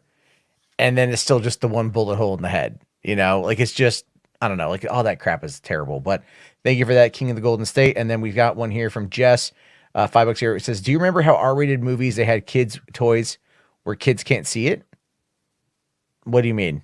Like they R-rated, remember how R-rated movies had kids toys where the kids can't see it? Yeah, like RoboCop and Alien had like little kids toys that they market to like children. Oh, dude, oh my God, as a 5-year-old, I wanted nothing more than to see RoboCop. My mom went on a date to go see RoboCop, and she left me with her best friend, Heidi, and her boyfriend to watch a movie. And they went to go see RoboCop. I was so furious. So you know what Heidi did in order to help me out, right? To kind of make up for it. Her boyfriend rented Bloodsport. Totally R-rated movie. My very first R-rated film was Bloodsport. Awesome. I adore Bloodsport. It is such a good movie. Oh, sorry, I was laughing at Lord Slug's comment. RJ wants Count Chocula Nips. That's not what I want. No. Oh, Rational here says RJ is too young to remember 1998 Blade. That is incorrect, sir. Blade was like the second Marvel movie I ever watched after the original Spider-Man. So I grew up with the original Blade. I love those movies. Okay. If you love those movies and that, Oh man, RJ, you're getting roasted in the chat, bro. You're getting roasted in the That's chat. fine. I just think people again. I think the obsession with the R rating is a little much from some people. Blah, I'm going to suck your fingertips. Blah. And again, I'm Morbius. would I prefer if it's rated R? Absolutely, I'd love it if it was rated R. Trust me, I would. But I want to see what story they want to tell, and whatever the director feels that's best for that movie, then that's what's going to be. Oh my god! All right, so H Bart's here says Daredevil punching Fisk at the end of Daredevil season 3 would not be as impactful if there was no blood. I think the rage on Matt Murdock's face and the yelling and then the impact and the sound of like the hands beating the face would probably make the impact, because sound is far greater of an impact than visual. So because that's how we visualize, like that's literally how we visualize something in our brain. Is like when you hear the sound and it corresponds with what you're seeing, it then it paints a realistic picture, you know. And that a lot of people don't realize that like sound design is who's doing that? Enosh. You know exactly what I'm talking about. So like I know. I was helping paint a picture about how sound can paint a picture. Oh yeah, it's like I was throwing me off. So I can't see your face. Anyway. Picture of RJ's PG-13 rating. Oh. All I'm saying is they should tell the story they want to tell, right? If that story suits an R rating, then let them go for that and give them. Bro, my from argument. the beautiful mind of RJ. But if they decide that they feel like the story they want to tell is better PG-13, let them do PG-13. So hold on, just a random, very intelligent Drake. His comment explains. RJ, what Saggy is saying is that the concept of a vampire requires a certain level of violence to establish their threat, and a PG-13 vampire movie can severely neuter that threat. No, that's 100%. No. Thank you, intelligent Jake. No, that's 100% a possibility. That is the job of the filmmakers, though, to establish the threat without like. But that's why people want it R-rated, RJ, because they want a monster movie, like Jared Lowe said. Everybody loves a good monster movie. And what does a good monster movie have? A monster that is ruthless, that is dangerous, that is life-threatening. That's why we're saying it needs an R rating. Even Jared loves it. Everyone loves a good monster movie. And what do all the good monster movies ratings have? R. There's some PG-13 monster movies that are good. This Morbius kills you with hugs. Shut up. This Morbius kills I mean, Cloverfield is a monster movie that's rated PG-13. Yeah, the argument does not work, Saggy. I mean, and Cloverfield had like the lady, and Cloverfield had like that lady's head explode. Savage, RJ. Vampires. Do you remember? Hey, do you remember in Cloverfield? Do you remember in Cloverfield where that lady's head exploded? And she was puking up blood. Remember that? Hey. Well, RJ. I mean, her whole body exploded. Yeah, her really, whole body exploded, and you saw the blood. Marlena, that was so sad. It's okay. We understand you want the friggin' count from friggin' Sesame Street. 1, 2, 3 people. Hold on. H Bart's here. It says RJ hopes Frankenberry and Booberry are in No Way Home. Right? He kisses. Have a cameo. Morbius no, but nothing in your 1000 is ears correct for though too. Some of the original monster movies like Dracula's and Frankenstein's, those weren't R. I want to kill one. I would. Well, no, Morbius goes into his victim's ears. I would kill you, but I'm only rated PG-13. But also, did you not see though they weren't as scary though either. Like the old Universal monster movies weren't really like terrifyingly scary, and it wasn't a modern thing. People were scared of different things back then. I mean, look, I was scared of Jaws. Jaws was technically PG, but if Jaws came out today, it wouldn't be PG. And second of all, my kids laugh at it. Like that's when I discovered that things are different. Like you can't really tell because like look, I was scared of Freddy Krueger, right? But my kids aren't scared of that at all. What scares one generation doesn't scare the next generation. And I think we're just at a sophisticated place right now that if you're going to realistically expect an audience to accept this monstrous vampiric, blood-sucking creature. I just have a question for Saki, and I don't know what the answer to All that right, is. let's we should ask the question, Kaden, because we got to move on to Chud Watch. Do you know the difference Muffin Man? between Yes, I do. the difference between Marvel Comics vampires and Blade vampires? Are you going to tell me? The difference is that Blade vampires are truly vampires. They were not comic accurate at all. The comic accurate vampires are actually undead who are brought back by Dracula with the Darkhold book. Dracula never sucked the blood of victims until he was biting, until he needed to eat humans. Okay, but even when he was eating humans, we're getting that type of vampire with Morbius. That's the type of creature Morbius turns into. He is vicious. We literally watched the clip where he literally sees a bunch of armed men and just murders them. And again, just because what the comic books have shown, they are clearly going in a direction where this is a vicious creature. As I said, the man who was playing the character described it as a monster movie. So that's good and all, but again, my point is, if you want to, like I said, if you want to show a monster that is ruthless and scary and just going around just killing a bunch of people, you might make it rated R because but here's okay. Do you remember the Incredible Hulk? Right? Remember the scene in the beginning of the Incredible Hulk when he was running from those guys in the factory? And then he took them all out, but we didn't see him do it until the very end when he came out of the shadows. Yeah, but I want to see the Morbius do it. No, I want to see Morbius do it. I want to see him when he cut that dude's throat. I want to make it rain. Right? It's got that viciousness, that shock, he didn't give the guy a paper cut on the jugular.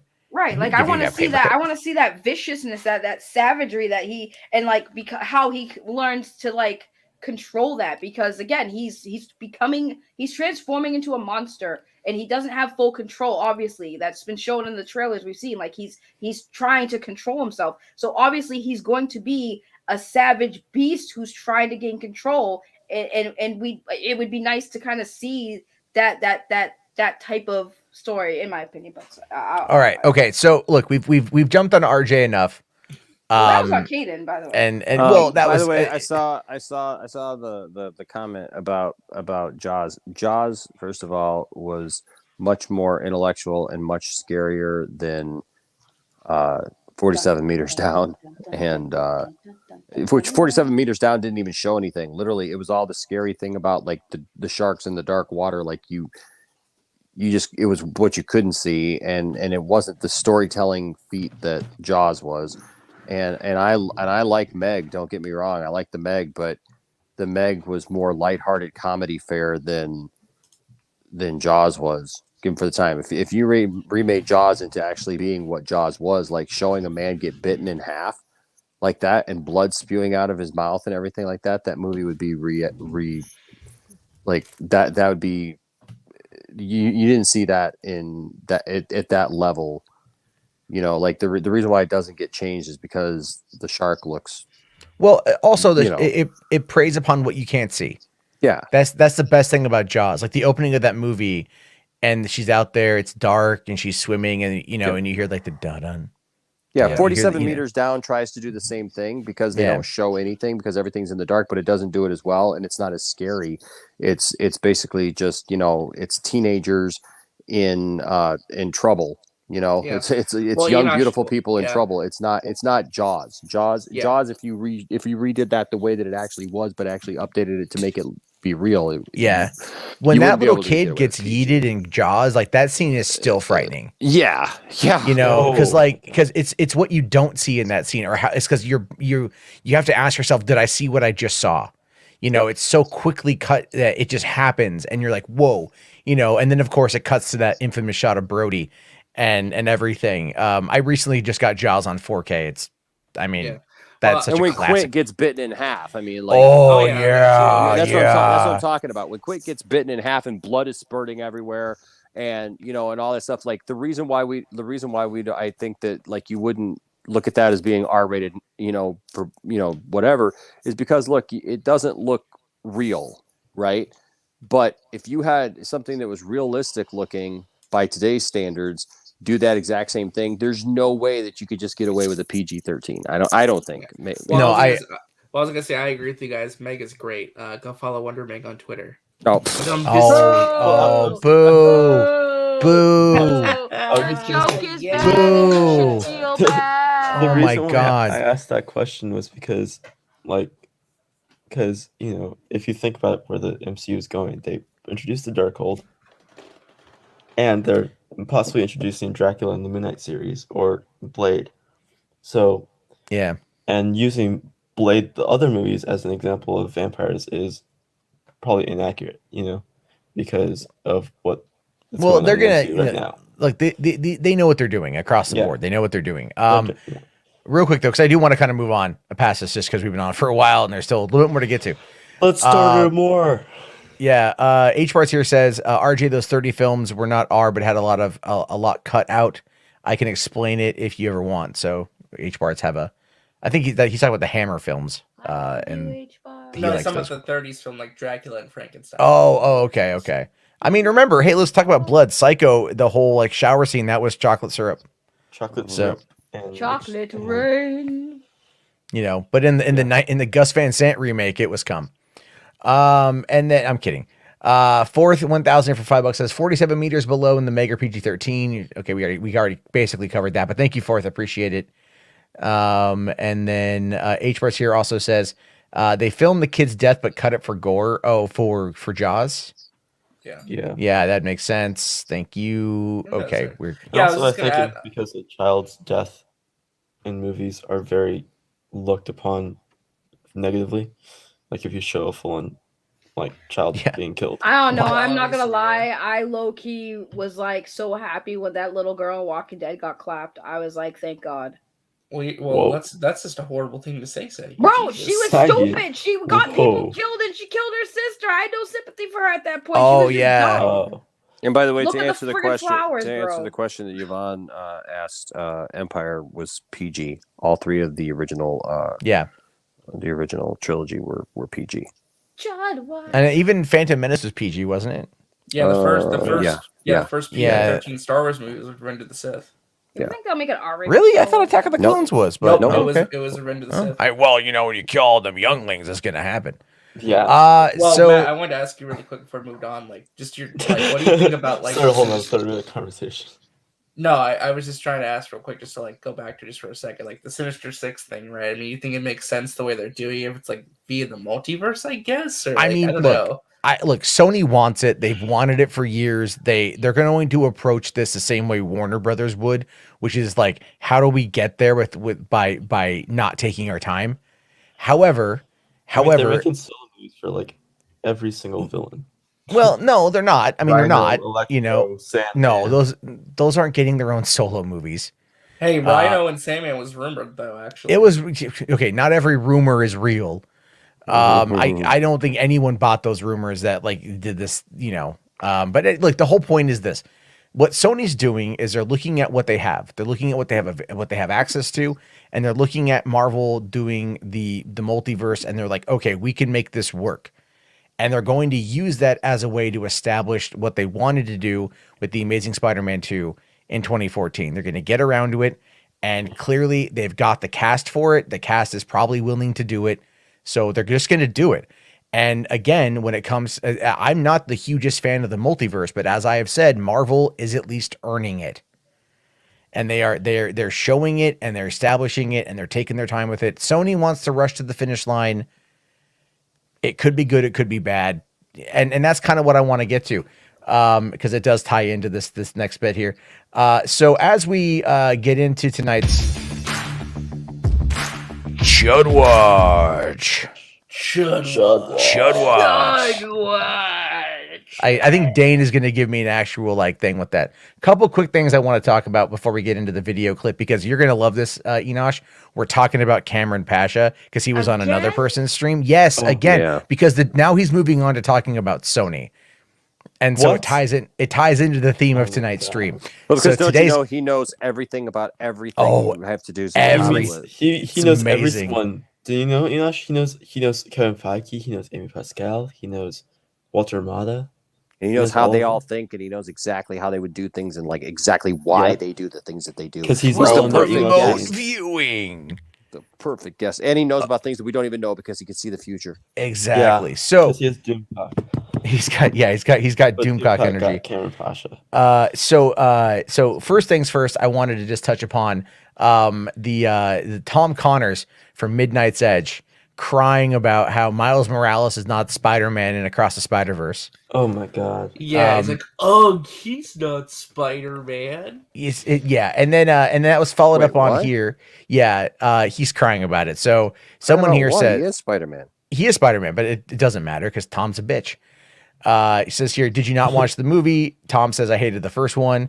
And then some guy named Mike says, really, I thought it was a lot of fun. Took me a few minutes to get used to the animation style, but I ended up enjoying it much more than I anticipated. Tom says, hated the animation, gave me a headache. Spider-Man is treated like a loser. Miles is nothing more than a stereotype. And I could care less about 20 different Spider-Men. Just give me Peter Parker. It's not made for me. I get it. So at least he admits it's not made for me, but still... Well, how the he's hell not is Miles Spider-Man? Yeah, but also too, how the hell is Miles Morales a stereotype? Because he's black and he spray paints, RJ. That's what he's talking about. I can answer that because I've had grievances with Miles Morales being kind of stereotyped a little bit too. Because like I've explained this before, don't get me wrong, I love Miles Morales as Spider-Man. I like the character, but they do. I'm a throw puncher. They do. No, they do. No, I don't. It's just they do play off stereotypes. Like a perfect example, the Spider-Man 1 game, right? Peter Parker, amazing. Spider-Man Miles Morales game, all of a sudden it's all about hip hop and the urban, like that stuff bothers me because they do it. No, don't but nothing, because my thing is Peter Parker, when you're flying through the sky as Peter Parker in the Spider-Man games, you get this superhero, powerful, moving like music, right? And then you do it with Miles Morales and it's a hip hop theme. And I'm sitting there like, why can't the black guy get a powerful superhero theme when he's web slinging through the city? Why does he have to have rap and hip hop? Oh, because he's colored. And they do that all the time. He does have a theme though. RJ. Oh, I'm sorry. Was his truth did that crimp your style there, Saggy? No, it's just no. Well, we're talking about forget the game for a second. How is he a stereotypical character in the movie specifically, though? It's again hip hop, rap. They assume black people only listen to that stuff, and they do it in every black superhero thing. But that's intrinsically tied to the character, though. Do you know who was a part of the music team and who was a part of the main producer? I'm saying it was people of color, FYI. Said. I understand that, but again, it doesn't all. So black people can play on the stereotypes too. What does that mean? Are you saying black people don't also play on their own stereotypes? No, I'm not saying that, but I'm just saying that you're the way you're saying it seems like white people see us as this. Oh, I'm listening to the Miles Morales theme right now, and it's fucking lit. No, it's a great track. Don't get me wrong. And that is very cinematic and very melodic. I don't know what you're talking about. It's got some grunge to it. It's got some some beats. Well, that's the point though. Like Miles Morales is meant to be an inner city kid in Brooklyn. Like that is what I understand that. I understand that, but they do it in everything. Anything that is black, like black light. Oh, that's good. It's always like we have to play off it. Like I get it. He comes from that background. His father's a cop, right? His mother. What does his mother do? His mother's actually right. She's a nurse. So like they are the average ethnic family, cool, whatever family. But it's like at the end of the day, it's annoying. It's annoying. Well, H parts this comment made me laugh. It's like, Saggy, you want Miles Morales to start listening to Beethoven all the time? Bitch, I grew up in a hood. I was listening listening to Linkin Park. Miss me with this friggin' black culture bullshit, dude. It's like I hate it. Like black people don't all just listen to rap and stuff. I grew up on Linkin Park. Hey, I grew up Saggy, on Saggy, and I Saggy, lived in a hood. So Saggy. Did you not come into this stream talking about DMX? I Oh, listened to DMX damn. too. I listened to DMX too, but I didn't just listen to rap music. I listened to Linkin Park. Like, after- Nobody said that Miles only listens to rap music either. does. But you know, maybe he always really does. likes. Wait, hold on. Question. Do you consider Post Malone rap? I consider him R&B. I'm pleading the fifth on this one. Also, Because in the clip, Tyler, the creator. well, hold on. In the clip from No, I know Post oh, Malone he did did. music. Yeah. Yeah, he said All I'm right, an but- R&B.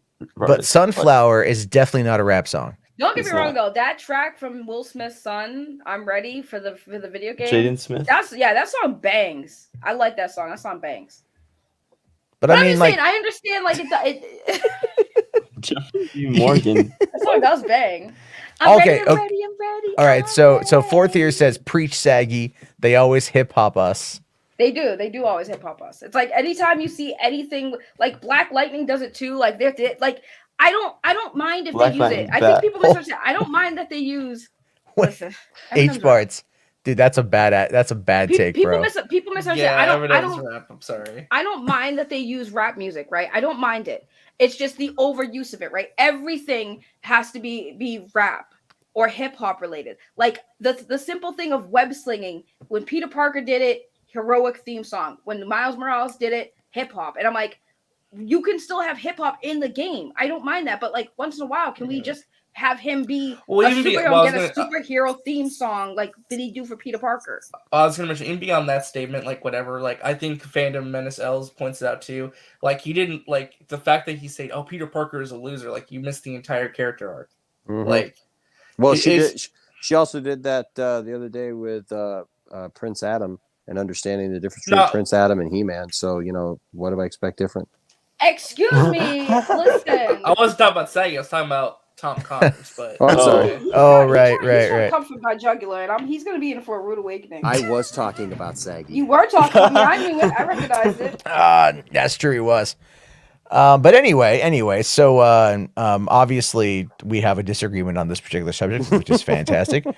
And then hold on here. Fourth with another $5. Thank you, buddy.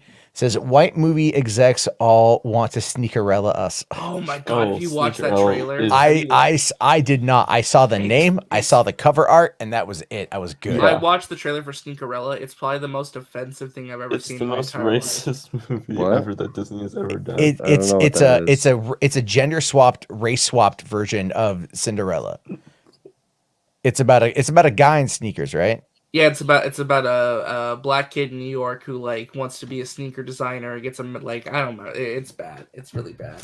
Dates this girl whose dad is in the sneaker game, and it's stupid. I don't fucking know, man. It's bad.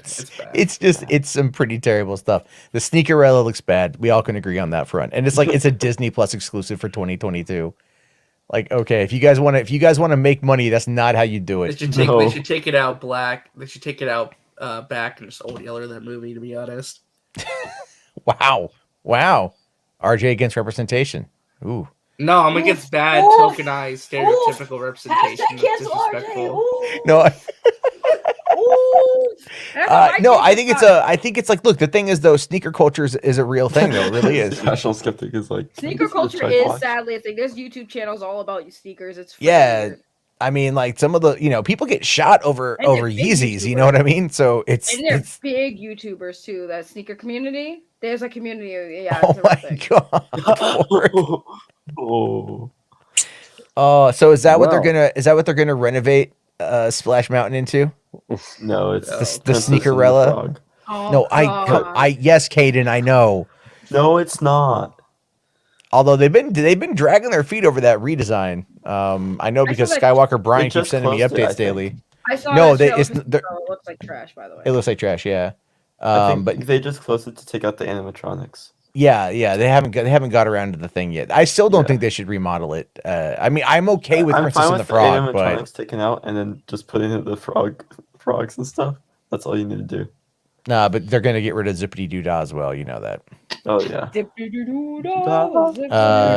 Jess, you're asking, have you watched the Descendants trilogy? I have not. I have, sadly.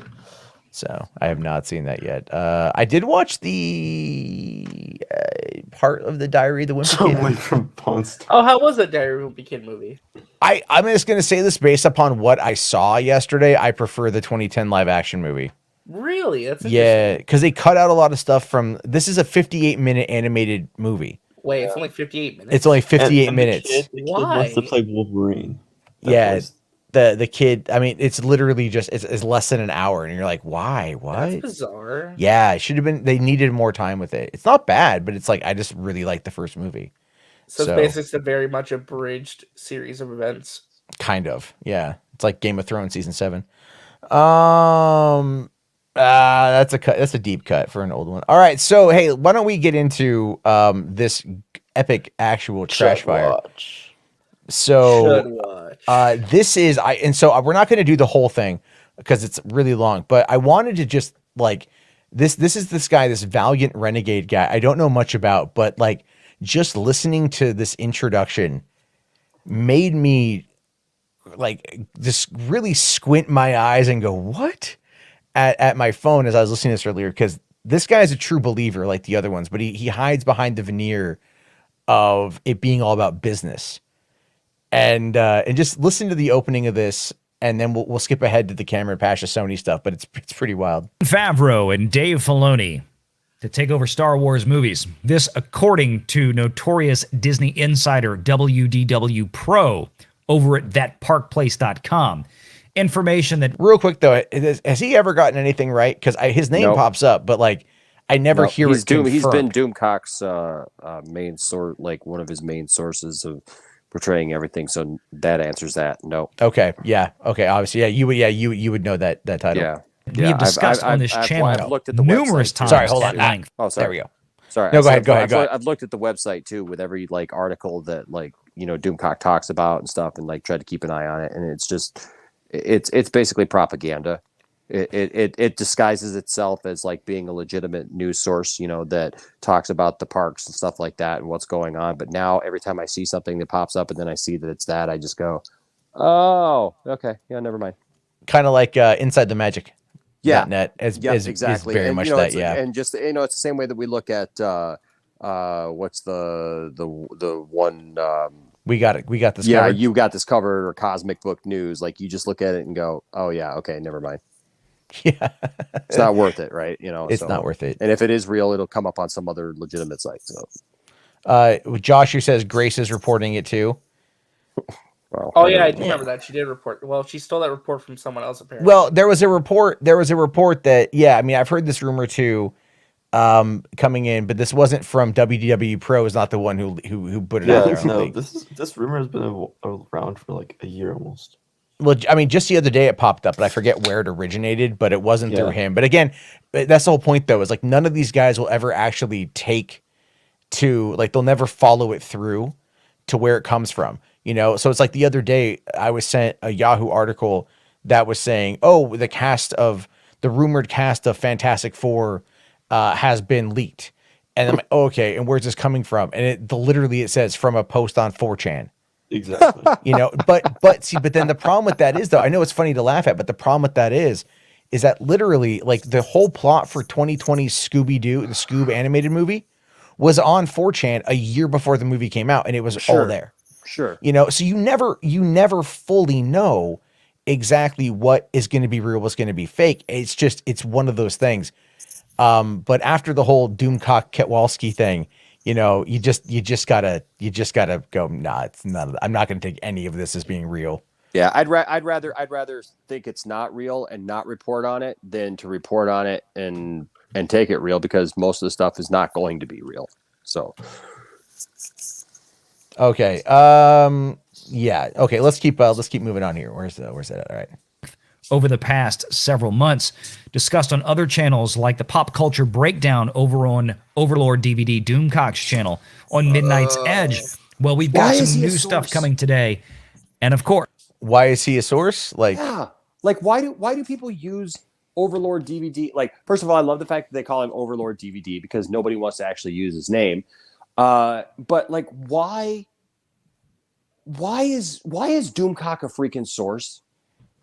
Like seriously, like just at least I can understand why, like, if somebody would want to quote most of the other pundits out there that like annoy us or get on our nerves, right? Like if somebody quoted John Campea, for example, I would go, oh, okay. But you know what? I would even understand it because John Campea has proven himself over the years that, like, yeah, he's got a lot of bad takes. There's a lot of stuff I don't agree with him on. But you know what? He built up a reputation. Like he's built up things. Okay. He's actually accomplished things, and you can't ever take that away from the guy. But Doomcock has accomplished nothing. Nobody even knows who he really is. He wears a freaking bedpan on his head and he's never been right. And the one time that, he claims he was right, it was literally stolen. So what the hell? Literally. Well, like, you're talking about the. I'm just like I'm at doing 2 cents on nonsense and just having really kind of immerse myself. People keep asking me like, why do you keep like subjecting yourself to this? And sometimes I wonder because I'm just like, what the heck, man? Like, why do people legitimately report stuff from the guy? Like it's news. So I think I can kind of speak to that a little bit. It's all about the circle of influence. Okay.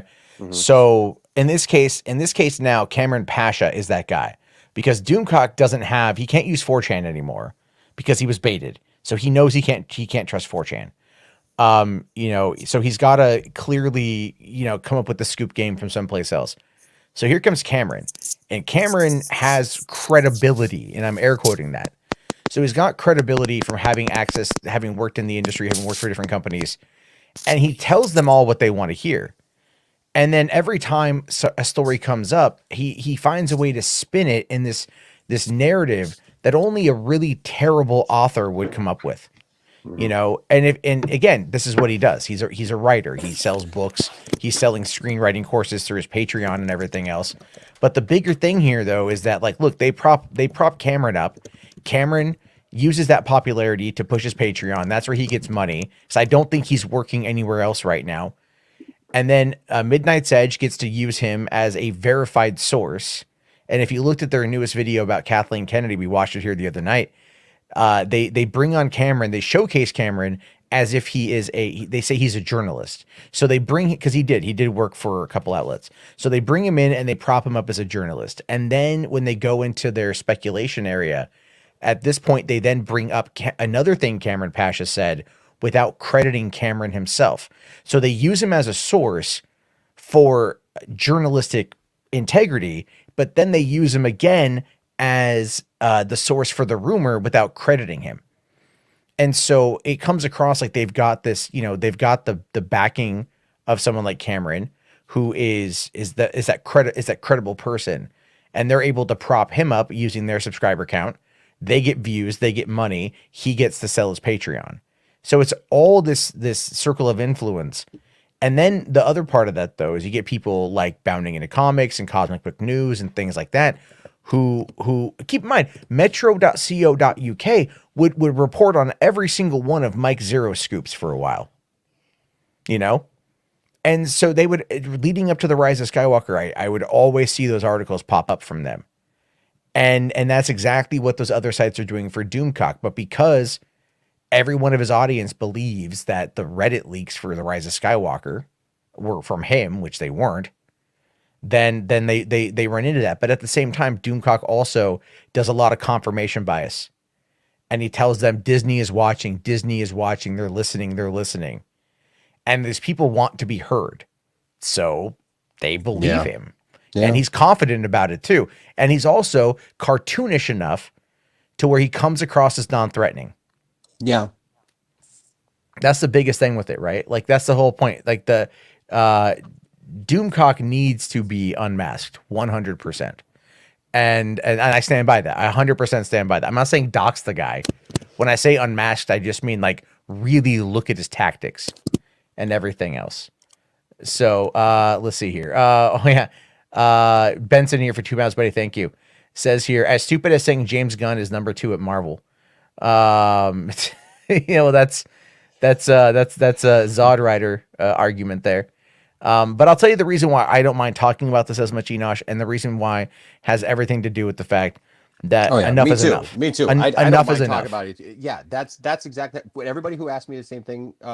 You know, look, as annoying as it can be, I'm right there with you. Like, I've had enough of having to defend this to other people. I've had enough of people like being informed, you know, about pop culture, about, you know, all these things, and thinking all this stuff is true. So that's what, yeah, I agree with you, man. Like, I've had enough with it too. That's why I started doing even what I do, and like even finding out stuff that I found out that I can't even share. It's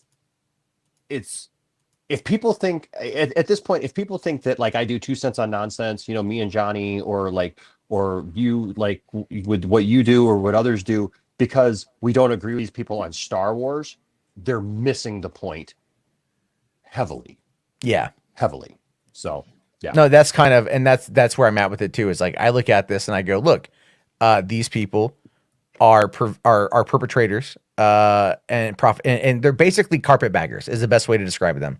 And it's a term that a lot of people don't know, but they swoop on in and they muck it up, and they take their money and they go. And I don't know if this is Echo Based Network or not, right? It says right or wrong. I love Doomcock, great guy. You're full of shit. I've told you this multiple times. You'll never fucking believe me.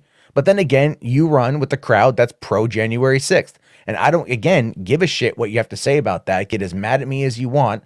I've seen the receipts coming off of Parlor with Coach. So I know what's there. And I know what you guys believe in. And I know who you run with. And I know the bullshit that you back up. So you can sit there all day, every day and go, oh, these guys, they're good guys. They're good guys. They're bigots. They're misogynists. They're sexists. They're racists. And they're definitely some that are insurrectionists. And I don't give a shit in saying that, because that's the reality. That is the reality of where you live. That is what your name is associated with. And that is what your legacy is. And if you want to bring that, by all means, that's your choice. That is your choice to do, my good sir. But I will not sit here and I will not placate that shit. I don't care. I'm going to call you out every fucking time you come to my channel, because that's exactly what you are. You are profiteers of bullshit, and you can sit there all you want and act like you don't have a fucking say in it, that you're just doing your part. Well, guess what? You know what? At the Nuremberg trials, a lot of people tried arguing the same bullshit. And I'm not conflating the two. I'm merely pointing out that throughout history, the people who like the dog whistle the most and their friends eventually get fucking caught. So fuck off. Sorry. I really do not like Echo Based Network. That is just my take on that. All right, let's keep going on this. Of course. There's only one person I could think of to bring in to have this conversation. My good friend, notorious Hollywood insider, screenwriter, and legal mind, Cameron Pasha. Oh my God. We're about to get into this. Don't.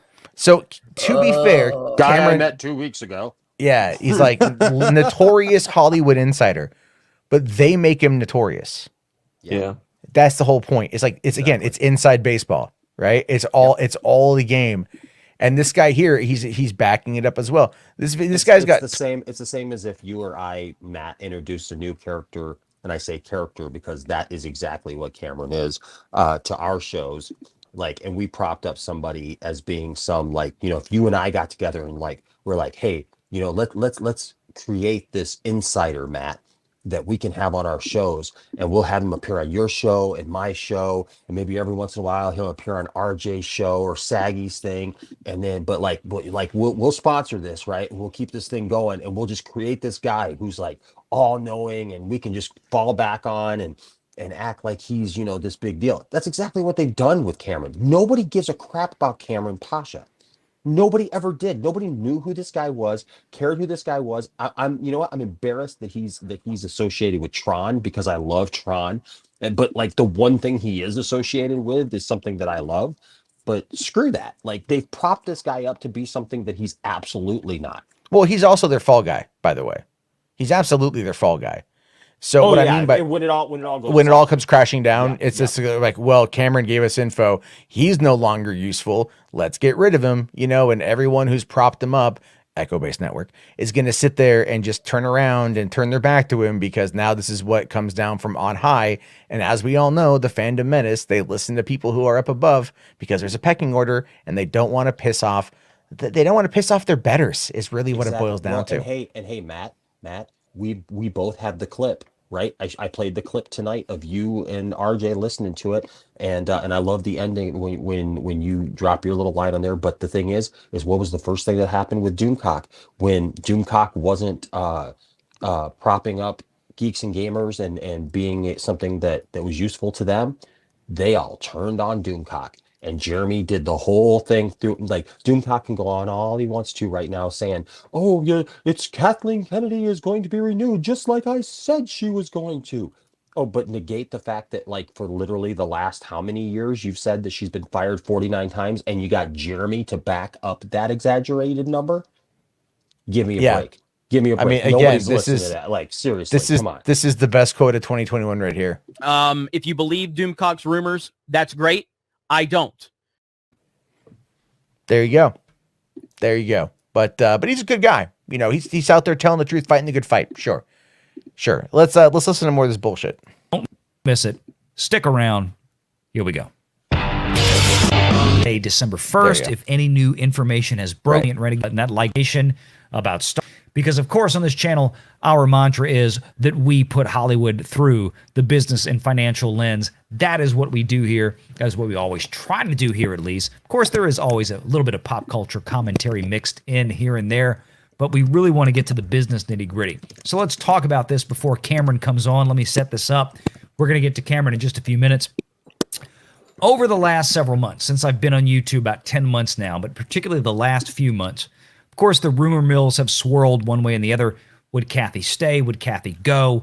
When you look back from a business and financial perspective at her tenure as the Lucasfilm president, her tutelage, her custodianship over Star Wars, it hasn't been that good. The analysts projected one thing for the Star Wars sequel trilogy, and then another thing happened where they consistently declined from the first to the second to the third movie. But that happens with like every trilogy, by the way. Yep. That's not an uncommon thing. That's really not uncommon. It's not uncommon in any movies, not just Star Wars, but any franchise. And then they'll give it a few years, and when they put out something else, then that's fresh and new, like The Mandalorian. You put out The Mandalorian's fresh and new. But by the time you get to season 3, there's still already people already talking about like, well, yeah, I mean, I love it still or whatever, but it gets comfortable, and so it's not as exciting anymore. Exactly. So let's again. I like this is what made me groan quite a bit just to set up here, but because you can tell he's trying to like establish that that Kathy hasn't. Yeah, there's been problems, but it's not to say that it hasn't been profitable. I think that's always kind of the most ridiculous thing. But anyway, it's really been a big issue. Obviously, the fan base has been torn in two. People did not appreciate what happened to Han Solo, to Luke Skywalker, to a lot of the characters. And I totally understand that. I agree with all of it. I thought it was all garbage. So we have to ask ourselves, how would somebody like Kathleen Kennedy still be sitting around at Lucasfilm at this point? Well, there was two schools of thought. She would stay, she would go. I was at the school of thought that said the business metrics suggest that she should go because a studio head that consistently produces a trend line of losing money when it 5 movies, 4 of which crossed $1 billion. One of which over 2 billion. Sure.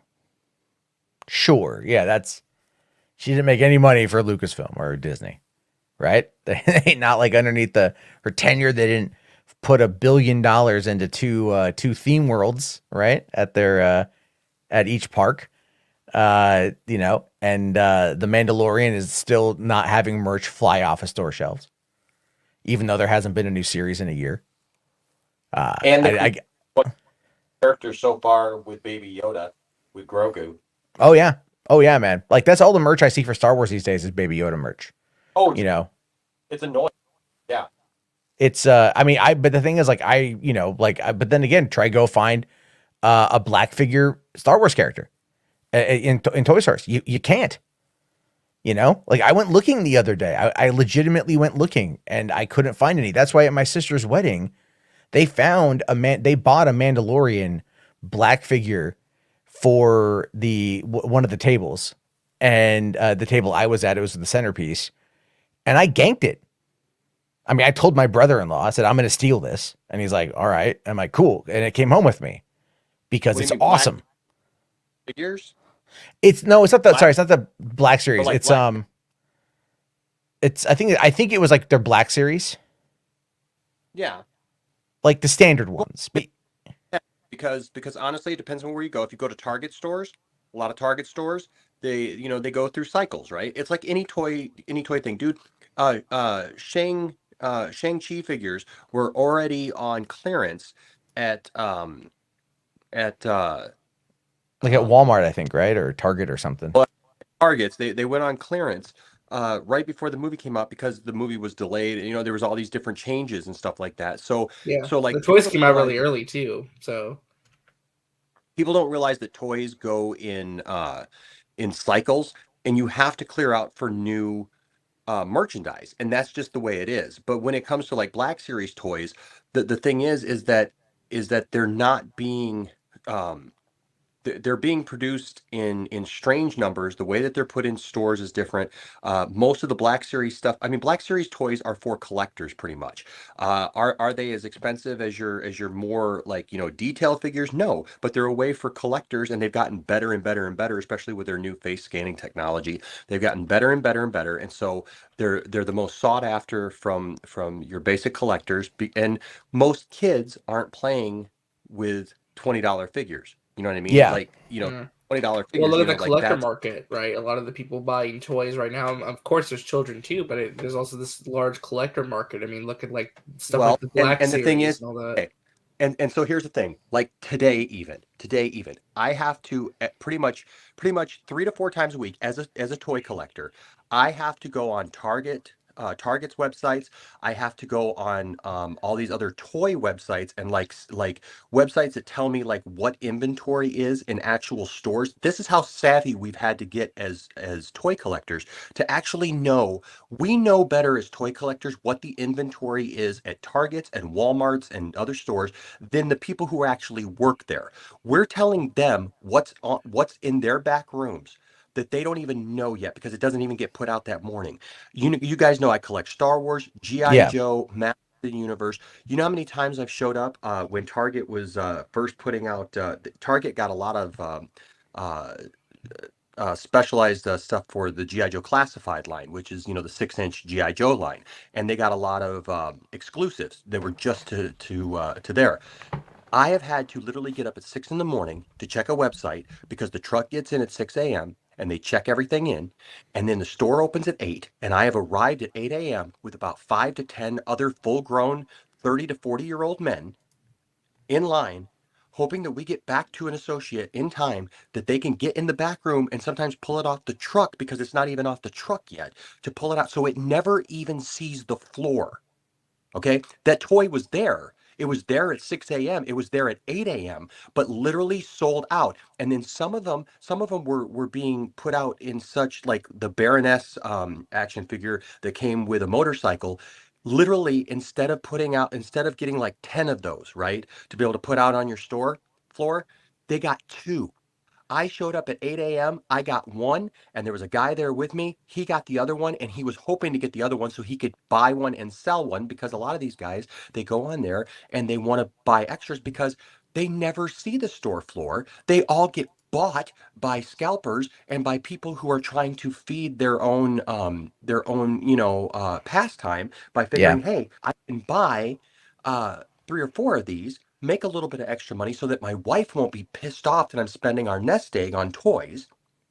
And they sell them on eBay, and you can take a $20 figure and sell it for $30 or $35, $40, depending upon the figure. And then some of them that are exclusive or like hard to find, you see $60, $70, $80, and then people make a profit on it so that they can go out and buy more toys. That's how it works. And none of these guys ever talk about that. None of these guys ever talk about that's why you don't see a Black Series figure that you really want on the shelf, or a G.I. Joe or a Masters of the Universe or any of those things. They just say, well, the toys aren't in the stores because nobody cares about it.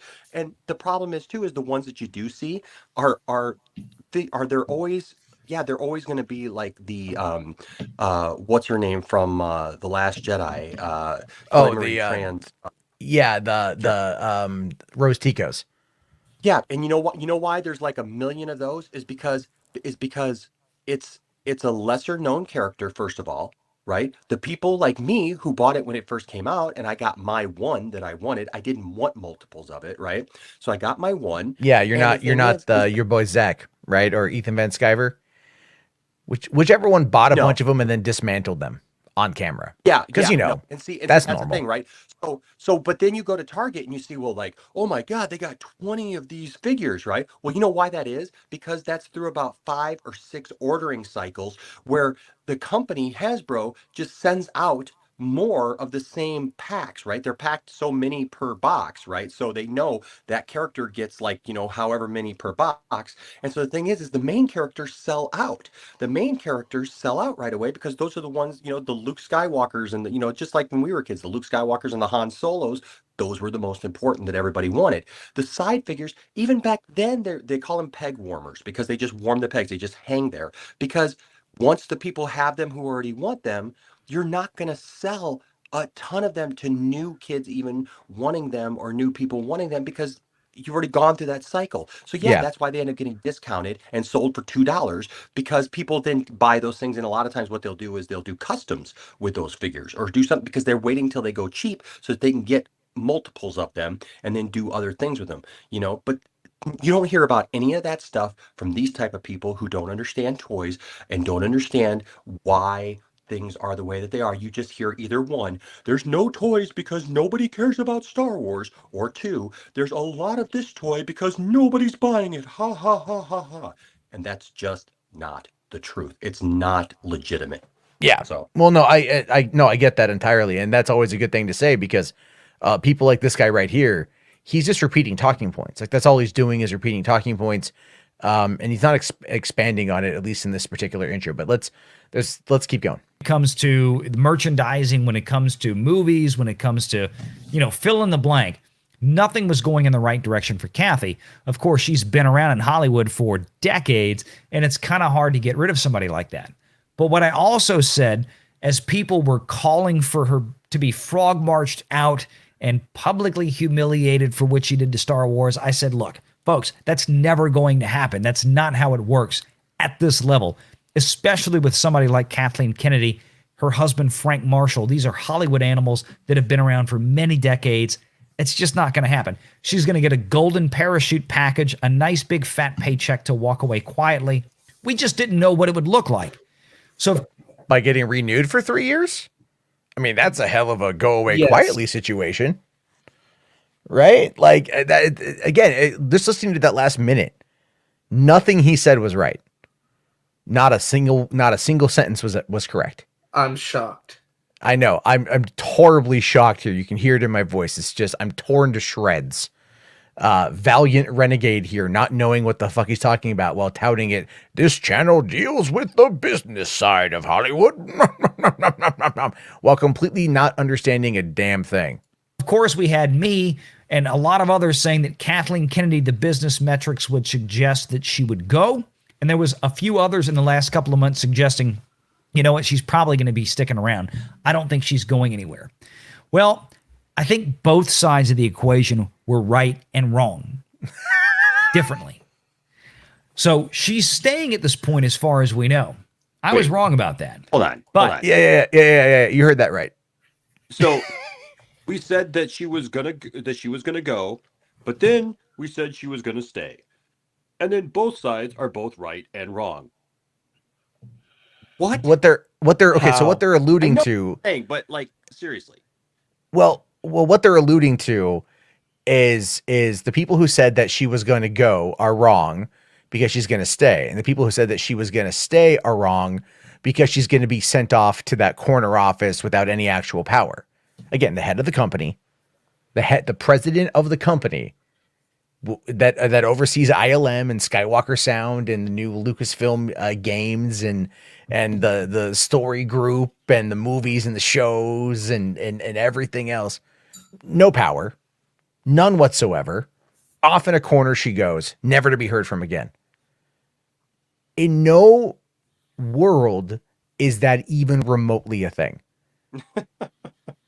I mean, Doomcock was like, well, in Japan, this isn't Japan, bitch. Sorry. Wait, he used the Japan argument? Doomcock did in a previous video, yes. He said that like, in Japan, this is how they do This is how they hide their embarrassed employees. They're high top It's executives not Japan, that are though. embarrassed of. Why is it that all these chuds keep bringing up Japan? It's like, this is how they do business in Japan, motherfuckers. Like, what does that has nothing to do with anything. We're not Japan. We're not feudal Japan. Yeah, we're not in the samurai ages where they would just execute a leader of a group when they're not doing their job right. So it's so funny because it's so terrible. But let's keep going. For the people that said she would stay and continue to run Star Wars, well, it appears they were wrong about that. We've had so much news in the last couple of weeks, the last month, 2 months, about all of her projects basically being delayed, canceled, shanked. We've got the Ryan Johnson trilogy, which I said would never go anywhere. The allegedly Leslie Headland-led Acolyte that was based on a failed book and comic series, The High Republic. That's not going anywhere at this point. So I just want to touch upon that because what he's saying there about the High Republic. The High Republic has now entered phase 2 of their publishing cycle.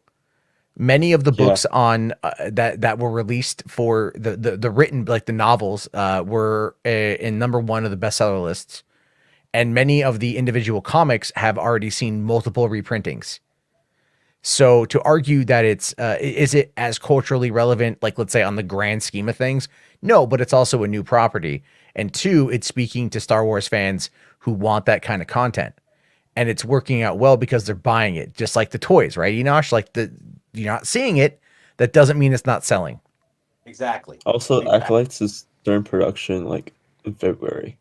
Well, according to, I mean, there was that new thing. Yeah, I think it's like something in like February, March, or April, like one of those 3 months. Yeah, they're looking to like. I mean, look, here's the way I view that. Essentially, is I think that that they are taking a slower approach to these shows. There have been problems, like Obi-Wan did have to go back to the drawing board for all 6 episodes. They did bring in a new writer to retackle all the episodes before they went and filmed it. But guess what? It's filmed. It's in the can. It's done. So that took a little bit of time. I mean, a year ago, we got our first glimpse at Andor that was already in production on 12 episodes. That's now done. It's in the can. We're going to see it next year. The Book of Boba Fett comes out in just a couple days. Mando season 3 filming right now. Bad Batch season 2 is already in production. Probably season 3 on the horizon. Visions, hopefully season 2, because that was great. There's a lot going on there with Star Wars. And again, this guy's like he's just talking out of his ass, completely out of his ass. And the reason why they aren't they don't like Acolyte is there's many reasons, but it gets to the point when the big article where like Leslie Headland was talking about the writers' rooms and like how many the people that are in there, and she's like, oh yeah, there's a person that was never a fan of Star Wars until now, but the only thing that took was never a Star Wars fan, and like ran with it, and also basically it's going to be an Asian or Black female led, so it's like their worst nightmare. I mean, aren't they also talking about doing a Dr. Aphra series? I've been hearing about that for a long time. Yeah, and that's been rumored for like forever at this point. And that would be really cool to see. I think that one might actually, might happen. I don't know. So, I mean, the thing is, I think it's just, again, they jump to conclusions, and actual factual evidence does not mean a damn thing to any of them. Nope. We've got the Patty Jenkins movie that was rumored to be happening, Rogue Squadron. Well, that was officially announced in that case about a year ago. That's going nowhere. Call it creative differences or whatever you want. It really doesn't matter. It's not going anywhere.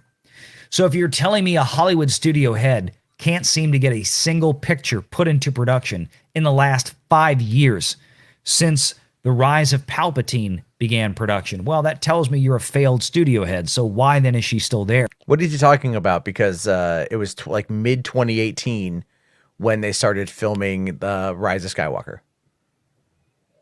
So and what's also he talking about? about? Like if every single picture that she greenlights is getting now canceled. Okay, that means Mando would have been canceled. Book of Boba Fett would like be the last one to be like released. Well, and remember that Kenobi actually. That it was in 2018 or whatever when when Iger had said they're going to slow down on Star Wars, and they pushed the next movie until 2023. which is still 2 years away. So yeah, something has to go into production very soon on that. But again, he's not. There's so much here he's just not saying, and it's just it's frustrating. It's like he's voicing his opinion and jumbling it with a bunch of like facts that aren't true anymore, like old facts or facts that we already know. Also, RJ had to dip. I forgot I was muted. I'm sorry. Oh, I was like, RJ had to dip. Thanks a lot, RJ, for coming on by. Yeah, no, you're right. You're right. You're definitely right. But let's look, because again, he's almost done with this intro. Let me get to the Cameron stuff. Here. Well, it appears that's the golden parachute package. And again, we have more confirmation today from WDW Pro. The rumor, Jon Favreau and Dave Filoni to take over the Star Wars movies.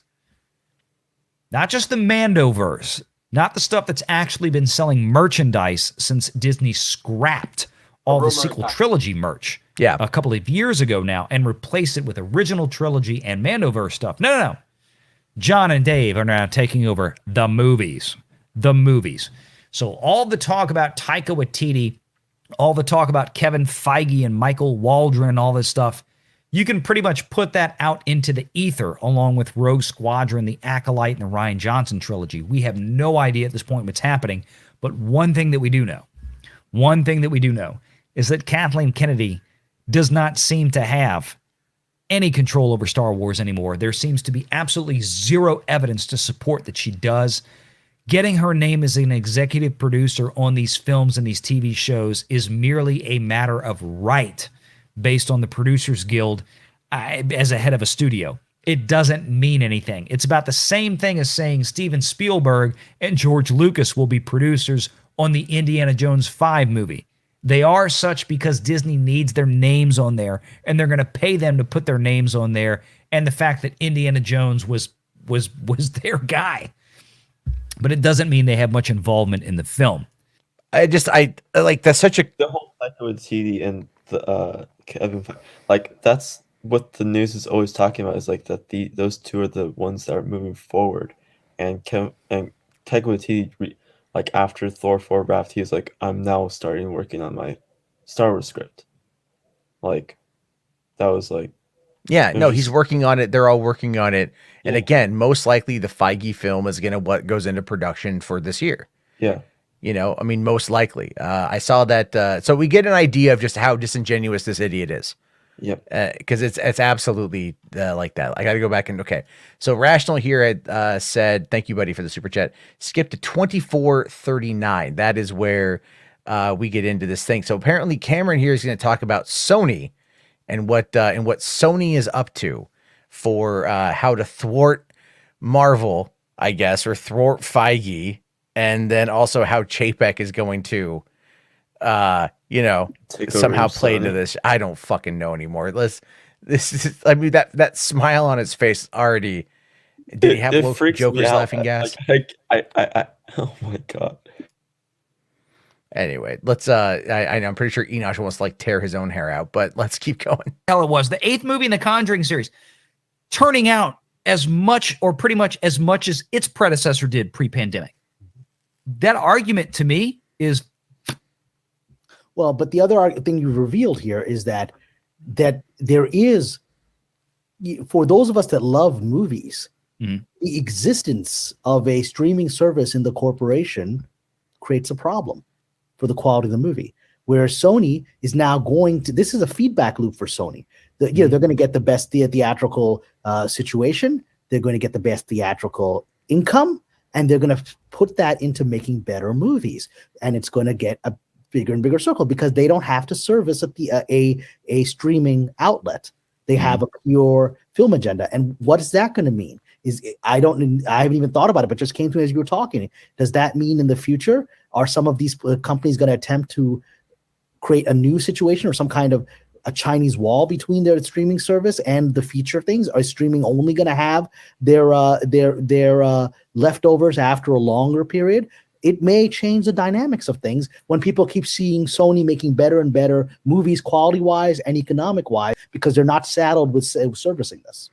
Okay, so that is a gigantic load of crap. Sony movies in general have not done well in the last couple of years. Spider-Man Far From Home was their biggest ever with over $1 billion. And that was a Marvel Studios co-production. Venom on its own did, I think, 800 something worldwide, which is 880 million. Yeah, it did really good worldwide, but it also had, I think, that potentiality of a Spider-Man tie-in down the road. But people overseas really liked it. Venom 2 has not hit that. And so obviously, with that direct tie-in to the MCU at the end of that movie, that helped push it, obviously. But look, you have Ghostbusters. I don't want to, and Afterlife, I think, is going to do okay. It had a smaller budget compared to 2016. But not only did you have 2016 and that failure, you had The Dark Tower in 2017. That was meant to kick off the entire franchise on that thing. Baby Driver was like a high-grossing film for Sony in 2017 because it only had a budget of $30 million. It was a very small budgeted movie, and it did well for that. Also, Edgar Wright, and he shot it very well, and it was good. But if you look at what Sony has done, look at this new one that just came out, the Resident Evil: Welcome to Raccoon City. Totally just crapped on. Made $5 million in its opening weekend. That's a Sony movie. Just looking at the time you paused it, looking at their faces is just hilarious. Well, because they're now hearing what facts are like, and it's something that is uncommon to them. Facts. I've only heard of opinions and lies. Real quick here, Benson with £5. Thanks, buddy. Says 2016 Hasbro made $333 million on Star Wars toys. Last year they scrapped over $100 million, as such less stock is produced overall. Star Wars toys are not selling generally. Is that also because there hasn't been a movie? That's just a question. 10, with Star Wars, they tend to sell toys if there's a big show or a big I mean, in 2015 when they did they did that big reveal, I mean, that elevated, but that was also the hype that was there coming off of the Rise of Skywalker. I could understand if they are scrapping a lot of those toys because they're just not selling. But then again, you have a global pandemic. And so stuff across the board was getting scuttled. So I don't know if I would say that the two are 100% connected, but you would definitely have greater experience in that world than I would, Benson. Yeah. So I do appreciate your comment there. But let's just keep going with this. Yeah, I think that's a big part of it because companies like Sony, I think they recognized wisely early on is that instead of us trying to sink tens of billions of dollars of capital to establish a proprietary streaming service, we're going to make more money more consistently by simply making good movies and then doing the traditional route of licensing them out post-theatrical exhibition to Netflix or Showtime or HBO or Stars or fill in the blank. And it's like, yeah, we're going to keep doing that. Sony has made no maneuvers towards a proprietary streaming service. And nor should they, based on what they've just experienced. Nor should they. Yeah, I think it'd be foolish. I mean, Disney... In 2016, they had a $982 million write-down. Also, Sony Pictures. They just recently signed a huge deal with Netflix and Disney+. They did. And that's kind of what they're talking about here is the licensing of things out. I don't know the deals about licensing in different countries, but that's, you have your home video releases. Right. You've got your licensing. You've got your cable television. I mean, there are avenues for these companies to make money. But on this particular point, Sony has said that they don't want to get into the streaming game, and they don't want to. They just don't have a need to. But another thing that these guys aren't really touching upon, because again, all they focus on is the movies. They forget that, yeah, you have Sony Pictures, but guess what the other side of that is? Sony Pictures Television. And that's where you get like The Boys and Invincible and a lot of other shows that do well on streaming. Breaking Bad. And majority of Amazon stuff is Sony. It is. It really is. Yeah. Yeah. And a lot of because they signed a huge deal with Amazon Prime about all their original series, streaming series. They're having Silk, the one of the Spider-Man character series on that as well. Oh, bye, Enish. See you later, buddy. But yeah, it's very much just like it may not seem like Sony is doing it, but it's Sony. Yeah, well, Benson here says Sony signed a deal with Netflix before Disney Plus. That's Yeah. true, and I'm pretty sure, but the deal for Disney Plus was just for Spider-Man. Yeah, it was for it was. Let me look at it again because I keep on going back to it. It was very. I believe it was just for the. I Sony believe Pictures' it's upcoming theatrical slate and much of its library headed to Disney's streaming and TV platforms. The new deal, which covers Sony's 2022 to 2026 theatrical slate, will bring films to Disney-owned streaming services, Disney Plus and Hulu, as well as Disney's linear TV networks such as ABC, Disney Channel, Freeform, FX, and National Geographic. The Okay. deal comes weeks after Sony and Netflix inked a massive pact for Sony's film to go streaming service for the first paid windows.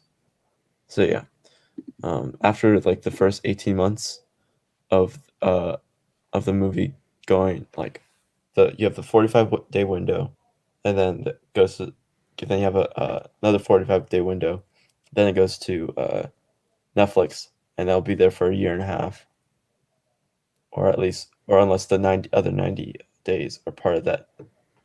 Yeah, and then after that, it will go to Disney Hulu Plus or Disney. Hulu. Okay, and then again, once that deal expires, then that's probably Disney's just going to re-up with Sony. Sony's going to piggyback, and that is smart for them. But yeah, like Sony and Disney create this massive deal with like Sony and Disney with Disney streaming, and then Sony and Marvel, and I'm sure there'll be another deal with some other sobriety of well, never mind the fact also that Sony is now getting into PlayStation productions. So you have like the Last of Us television series, which is being done through HBO, that's licensed through HBO. But there has been talks of a potential. There is the Uncharted movie that's coming out. I've heard about God of War. That's been something that's been kind of hinted at. I wouldn't be surprised if like Horizon. PlayStation. Which one? Mass Effect. Mass Effect is not. That's an EA owned EA BioWare property. So that would be something that would be totally different. Okay. Yeah. But anyway, I mean, these guys, you can tell Cameron doesn't know anything. No. And this guy right here who also doesn't know it. So Valiant Renegade, who literally has already completely been exposed just in his own rants for being completely ill-informed on everything, is leading the conversation here as much as he possibly can. And Cameron, you can tell, is grasping at every straw, trying to go, yes, you're right. But also this, to make it seem like he actually knows what the hell's going on. As it stands right now, Disney Plus is still operating, to anybody's surprise out there. Disney is still fiscally operating at a loss. They're not making money on Disney Plus yet. That was a reaffirmed statement in their last financial report. That's done deal. That's it. That's fact. Now, that's not to say that long term, and of course, this is what Disney is looking at. They're not looking at the first 2 or 3 years. They're looking at a long-term thing. But it stands right now, with what they're producing, and especially compared to other studios, the budgets that they allocate to these productions are so out of whack with so many other studios when you compare the same types of films. I think it's become an issue for them. And again, this is one of those things that we've talked about. I've talked about, you've talked about, Midnight's Edge, everybody's talked about. I think this is something that Disney is really going to try to, especially Bob Chapek, is going to try to rein in and get under control, and asking himself, again, why are we spending this much when everybody else is only spending this and getting the same box office or more? And what are we doing? And why are we spending this much on untested projects like Shang-Chi, on the Eternals? On the Eternals especially, yeah. Why are we testing this why are we spending this kind of money on brands that have not proven themselves to have a customer base? It doesn't make rational sense. I love that, because did Shang-Chi, like it turned into the profitability margin area. It came out on Memorial Day weekend, and it was Labor Day weekend. Labor Day weekend, and it was the biggest Labor Day weekend, like opening, and it was like crazy because it's like, oh, pandemic, you're like, oh, it's not going to be huge, it's normally whatever, but no, it had the biggest Labor Day weekend opening. So, and if you look at it at Halloween, look at all the little Asian boys and Asian girls who dress up as a Shang-Chi character. And you see Simu Liu and all these other guys posting photos about it. Like, well, I mean, oh, like, I don't know how much of that will tie into it, but it's like, Yeah. I mean, I get what you're trying to say though. But the argument here again, they're going to go back to the Marvels, Katie. See you, Saggy. Thanks for coming in. you, Saggy. Go get some sleep, girl. And anyway, the whole point though, yeah, essentially is that the movie like opened late. Shang-Chi does have an audience, and It has an audience now, yeah, absolutely. Like, you know, but what you have is the first Asian-led hero or franchise in the Marvel Cinematic Universe. You know, not ever, but just in the No. universe. And this is it was a film that Kevin Feige wanted to do in Phase 1, and yeah, and Chapek, or not Chapek, but Perlmutter shut down. But it also is going, again, like, you know, you finish up. This is what I don't understand with these guys, is like they understand that as these stories progress, new characters get added. If it's the same characters all the time, it does get a little bit stale, you know. Right. And it's not to say that, like, you know, and they're expanding the world, they're expanding the stories, they're expanding the characters. And this, like, it seems to me like they just don't get it. Now they're talking here about the budgets. Got to rein in these budgets. What's going on? Well, I mean, again, it's competitive. It's competitive, right? Yeah. Like, remember, originally Netflix was like, oh, we're spending like $6 billion a year on original content. This was only a couple of years ago. And everyone is losing their damn mind over it. Everyone is freaking out. They're just like, wait a minute, what's going on here? Wait, that's insane. Why would the company spend all of this money? And then now Netflix is up to like $17 billion a year, or 18, 20, whatever it is now. And we don't bat an eye at that. We don't blink an eye at that content expense. You look at Marvel. Marvel's like, you know what we're going to do? These are feature length budget episodes, you know, for the show. And they expanded over 6 episodes. And guess what? The impact value of these shows are what's working for the company. And yeah, like, and all this whole thing, like him saying like, oh, untested audience or tested wasn't. I'm like I said before, like the Shang-Chi thing, and then with Eternals, like, yeah, Eternals didn't do as well as they thought it would, but I'm sure there's still people who appreciated it, that Eternals was a movie, because of the diversity in the audience that it brought to. Well, there's also going to be more of those. You know, you're going to see more of those characters again. Yeah, that's kind of the whole point. Is like it's not going away. No, there's no such thing as a one-off in Marvel.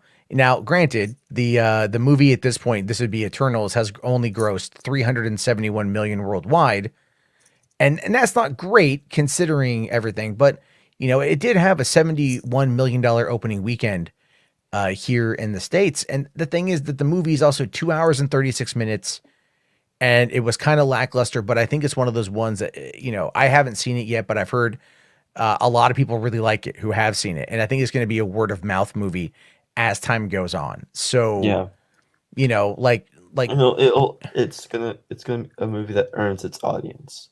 You know? Yeah. I love the crawling chaos here saying that these people are the Ed Wood of news reporting. Oh, they really are. Oh, yeah. Complete with the cross-dressing. Miss Cleo. Yeah, Miss Cleo. Oh my God. Yeah, that's so true. Yes. That's so true. Benson here says, I always wonder what happened to Montel Williams. Don't besmirch Montel, my brother. I love Montel Williams, you know, but Cameron is like a discount. It's like a discount. Oh my God. Montel. Yeah. Once you see it, you can't unsee it. You know, maybe that's what it is. Maybe they have like Sylvia Brown in common or something like that. I see Star Wars in water. I'm hearing that Star Wars drowned in water or was near water. What was Star Wars near water? did? No, Star Wars. No. Actually, Star Wars was in a car accident, minor little fender bender, and they recovered. Oh, but I'm still saying water. Now, do you know why they're saying water? I 'Cause think I'm still water getting water. means. You're I think wrong. water I means know the water planet. one of my favorite Sylvia Brown things ever. I don't know if you ever saw that, but like, is her like I think it was on. It might have been on Montel arguing with a lady whose husband had passed and saying that her husband was near water and he died in 9/11. Yeah. I have seen that. It's like so cringy. Yeah. Oh my gosh.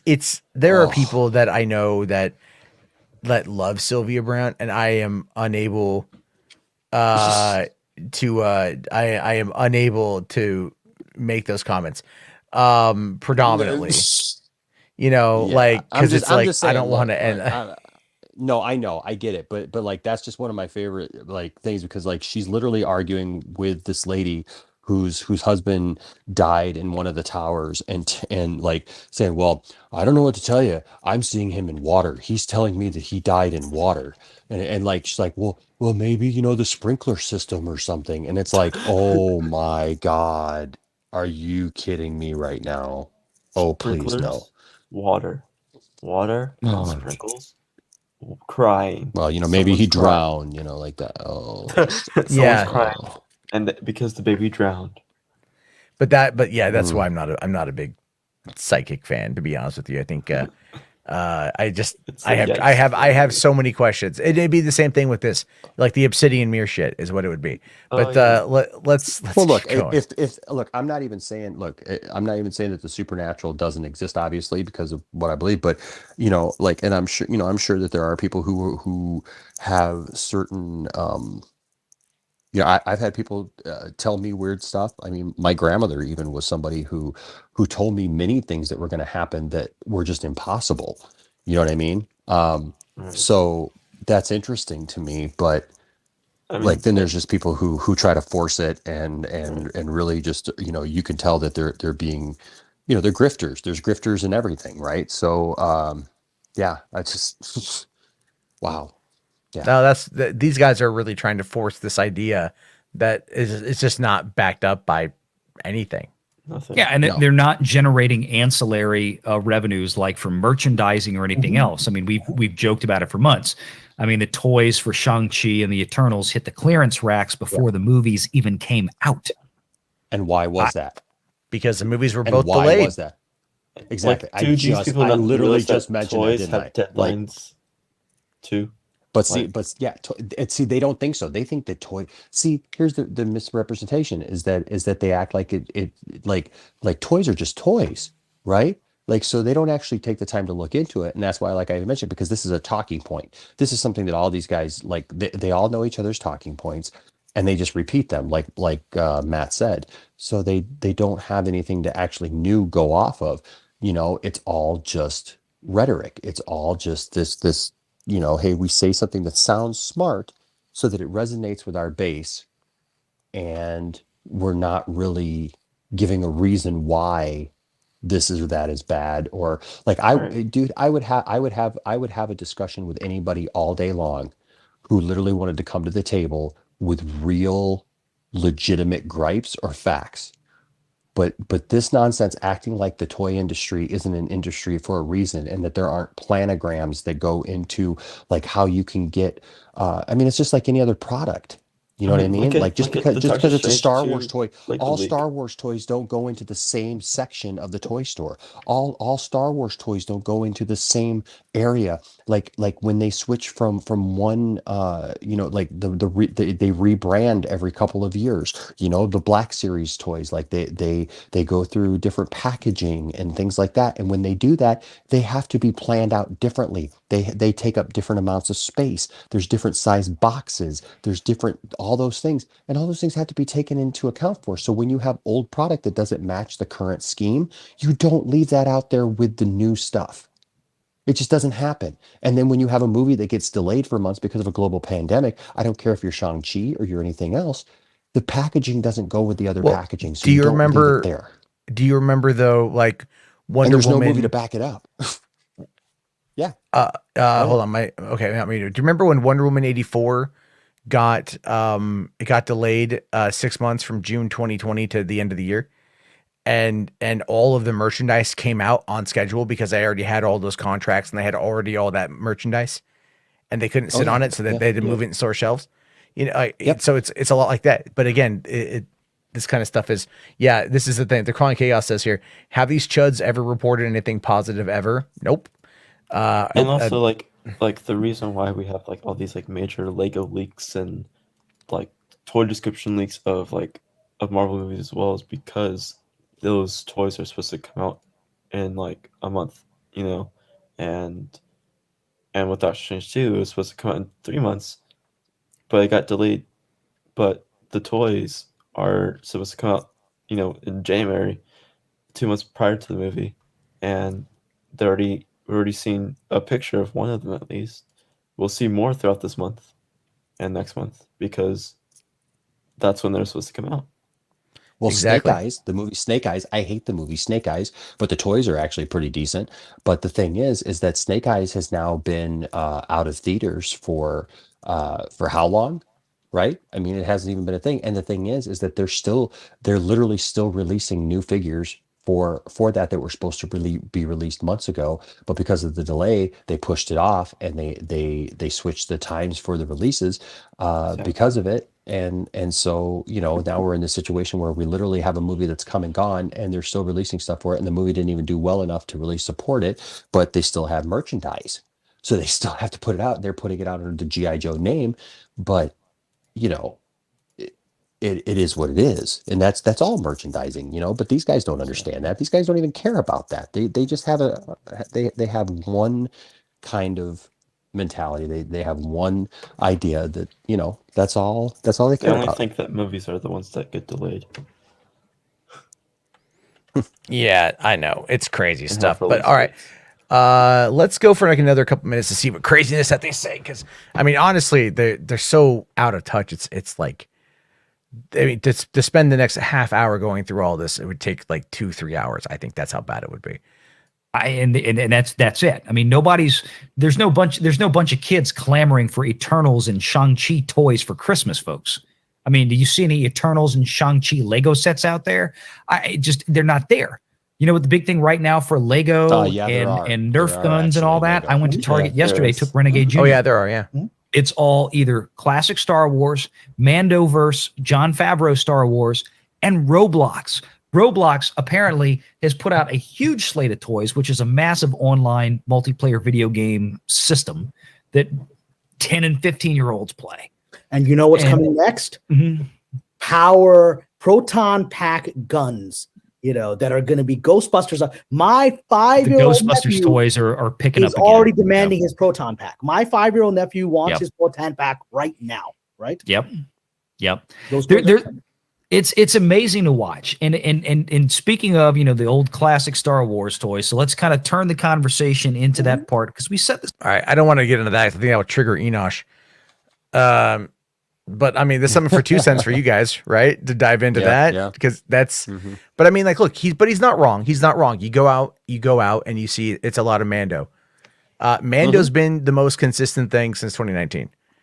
And so, I mean, with the Book of Boba Fett coming up, like I was at Costco the other day and I saw that they had these like kind of like paper craft setups you can get, you know, and one of them was like the Razor Crest and like the Sandcrawler.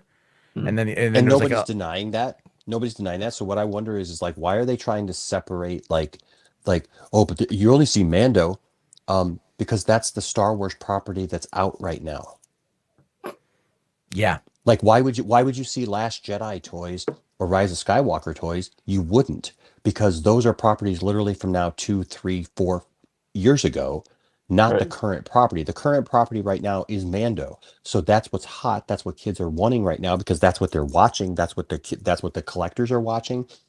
And That's what's going on right now. So why would you expect? Why would you mock something else and act like, oh, well, see, there's not this and that? Well, of course there's not. Right. Well, you got to remember. After the Ahsoka episode, I think like her lightsaber like sold out like pretty much on Amazon for like 2 days straight. Wouldn't surprise me. Yeah, like Mando, like is big right now. It's like the most consistent. Well, people, the thing But is, like, you know what else did? You know what? They released Rey's lightsaber, the yellow lightsaber at the end. And dude, that also flew off the shelves because people still wanted that. Now everybody hates Rey, right? So why is that selling then? No, Disney's buying them. You know that. Is it possible that people out there they just like to collect shit? You know? Yep. I mean, like there's a guy, I go to my car dealer, and this dude, middle-aged guy, huge Star Wars nerd, like but we're talking like the lightsabers.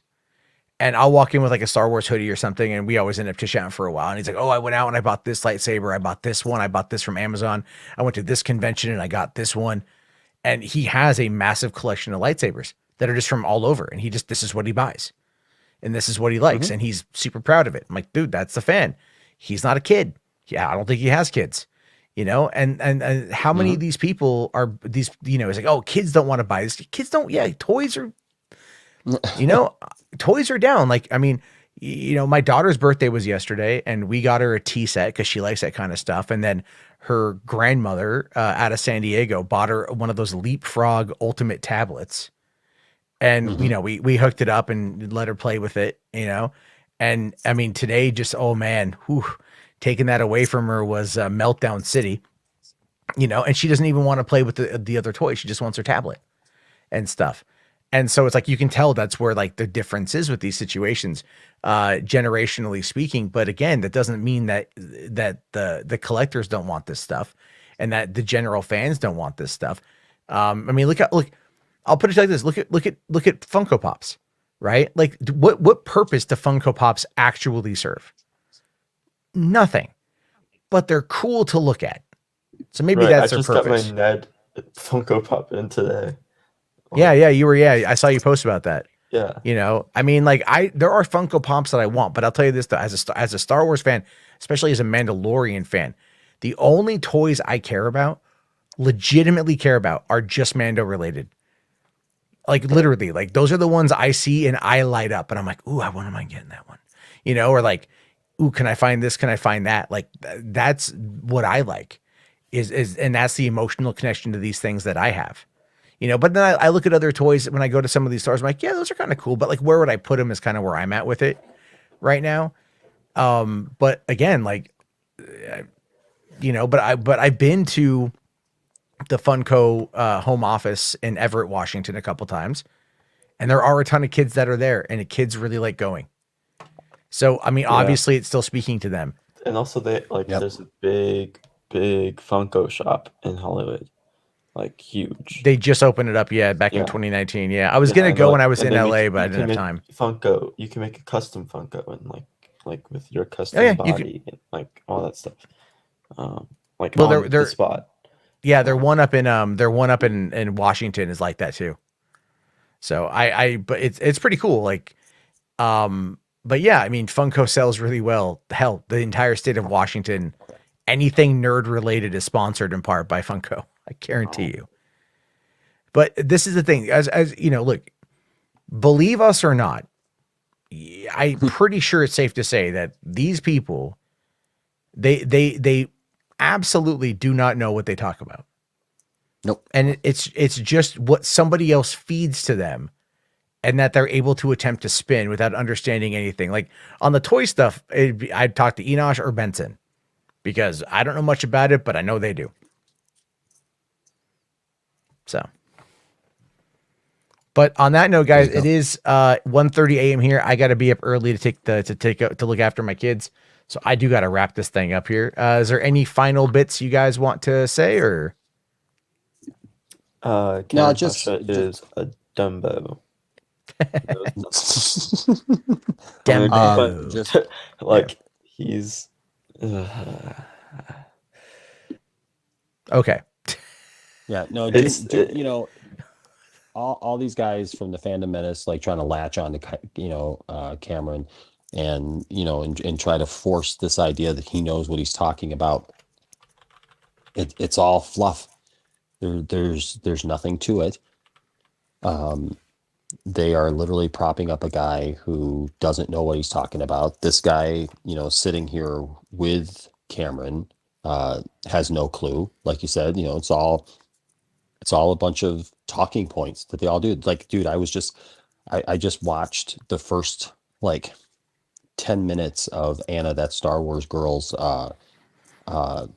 review of Masters of the Universe Part 2. Master of the Universe Revelation Part 2. Yeah. And all she did was for the first 5-7 minutes, she recaps Part 1.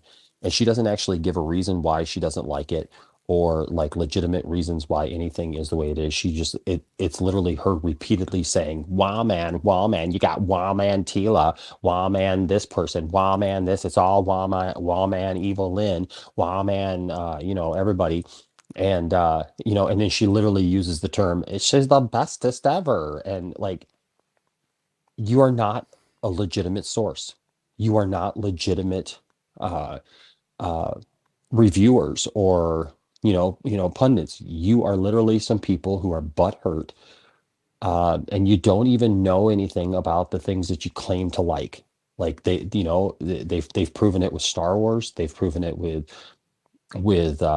comics. They've proven it. Now they're going after Marvel and and all them, and they've gone after Kevin Smith, and they don't know anything about the actual properties that they cover.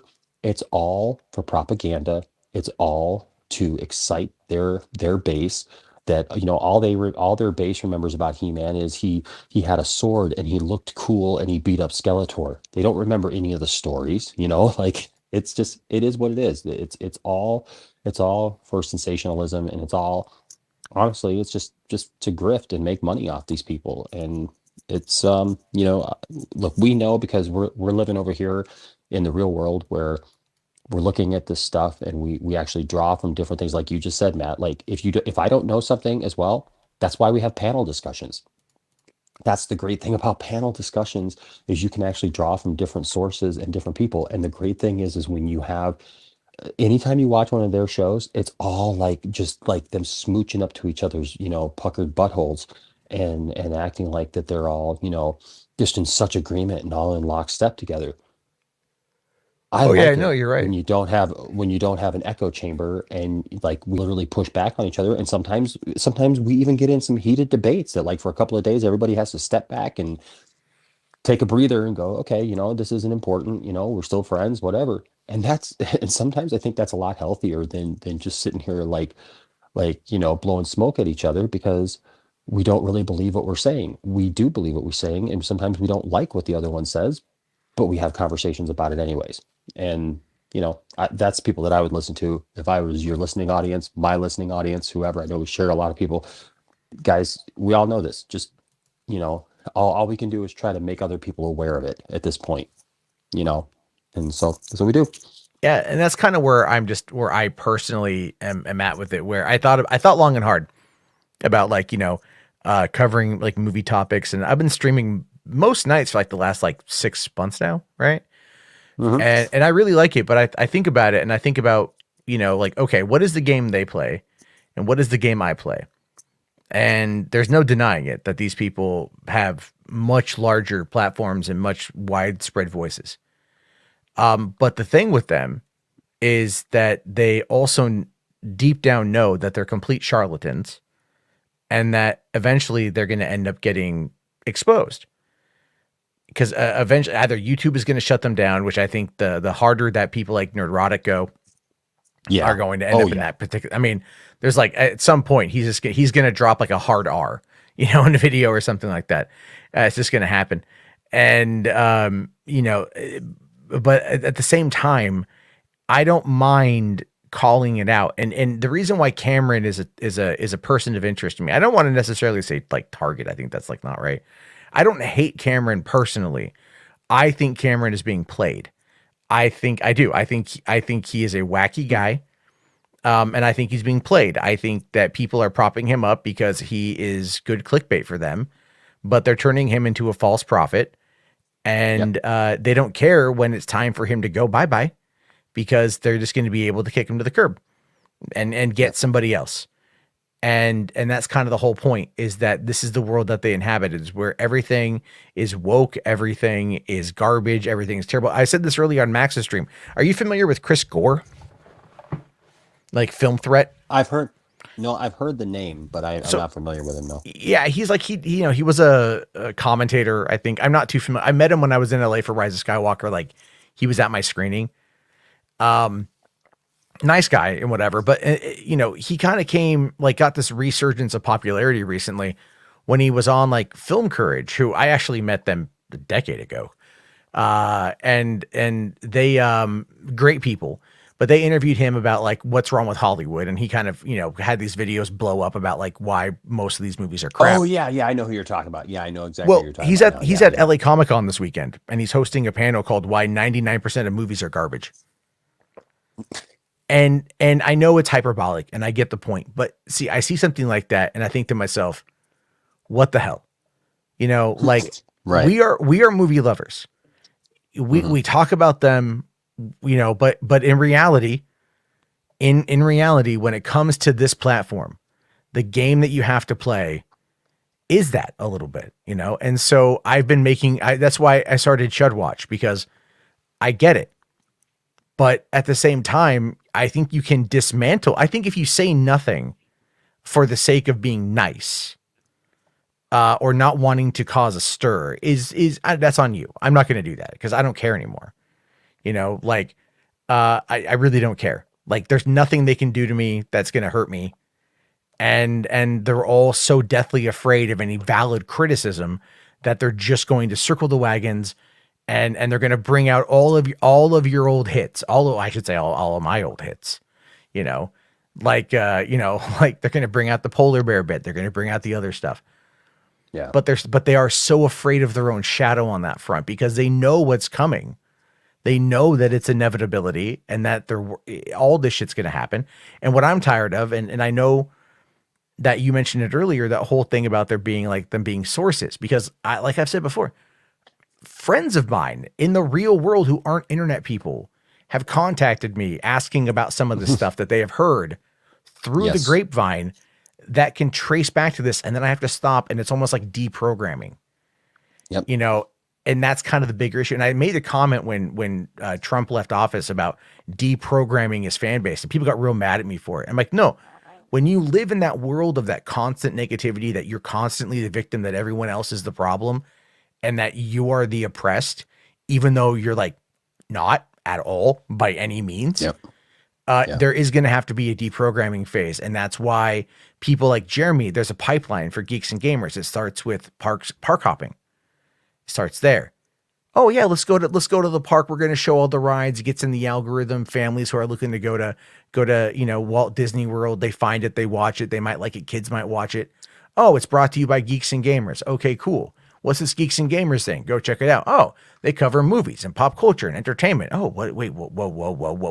What is woke? What is woke? Mm-hmm. What is this? Why is it all so terrible? Everything is negative. Everything is hateful. Everything is god awful. And then from there, it's like, oh, but who runs it? Oh, Jeremy Griggs. What? Oh, his name is D-Day Cobra. Oh, he's got a D-Day Cobra channel. Let me see what he's saying over here. Oh, the election was stolen. What? All this other politics stuff, all of this stuff. It's a pipeline for radicalization. And I don't make any qualms against saying that. And that's exactly what it is. It's a pipeline for all of this nonsense. And the thing is, YouTube, it's not up to YouTube to do something about it. I just want to make that abundantly clear. It's a platform. They have their voice. We have our voice. But I think the biggest problem, though, is that people in our side of things who want to be factual, want to be fact-based, want to be all that stuff, we get drowned out by a lot of that other nonsense. And so playing that game back and calling it out, and I'm mostly just calling out, like, the chuds I'm talking about are like the purveyors of bad information. Bad opinion is one thing, bad information is another. But that's where it is. And I think that's going to be a thing, because I've actually got a lot of comments from people on some of these videos that are like, people who normally don't comment on the videos that are like, oh, I used to watch these guys, and then I realized how full of crap they are. So thank you for making this content, because they understand that they don't want to be lied to anymore. And that's how you reach people. That's just how you do it. So that's kind of the whole point. I mean, it's look, and I'm not like, I'm not perfect. I have my own problems 100%. But, I wanted to do like mixture of like, let's talk about, like, today we spent half of it talking about Spider-Man and the Morbius stuff. That was great. Had a blast. And then we get this shit. So it's a mixture. And then everyone's going to yell at me in the comment section, why don't you have timestamps? Like, because it's 1:48 in the morning and I got to go to bed. Yep. that's really what I know, it dude. It's the exact same thing, man. Trying like we had a whole discussion today after our Spider-Man watch party that was really great. But like, I'm gonna have to go back and like I'd have to chop it up and I have to upload it, like do all this stuff, and it's like sometimes you just don't have time to do that. Like, we don't have teams, Yeah. Oh yeah. No, I mean, like, look, am I gonna cut out the Spider-Man stuff? Probably not. But might I cut out the Cameron Pasha bit? Sure. Because that's a whole thing. We're talking about the toys and talking about everything else, and it's like. You know what you do? You go in and you find this valiant renegade guy and you go, okay, All right, let me take a look here at what he says for his video description. Okay, ooh, he's got a whole long thing here that's going to pick up in the algorithm. All right, well, I can just copy copy that a little bit, throw that in my video description. Oh wow, look at all these channel tags over here. Let me grab those too and throw those in my video. And and then now all of a sudden, if people watch this, mine might pop up afterward. And then you know what? A fresh hot dose of reality right on your chest, like a big old Cleveland steamer of truth. There you go. I say the stupidest stuff. Oh my God, I say the stupidest. I'm tired when I make myself laugh over really bad things to say. And then Protoss here says, ew. Yes, that's true. But hey, listen, guys, you know what? We had a peak tonight of just over 100 people. Thank you all so much. We're sitting at 85 right now. If you guys haven't already, I would really appreciate if you all wanted to leave a like and help support the channel. That'd be fantastic. Additionally, we do have the Discord link, which I'll drop right here in the chat if you guys want to join the Discord. And then also, just because I want to kind of show my other project here. That, like, today, I think. Oh, good. I need to go and check the verification. I also got the Podio commentaries coming back. New episodes coming soon. First episode on that is going to end up being over the Final Fantasy Spirits Within. So the link for that is, hold on, let me just type this in the chat there.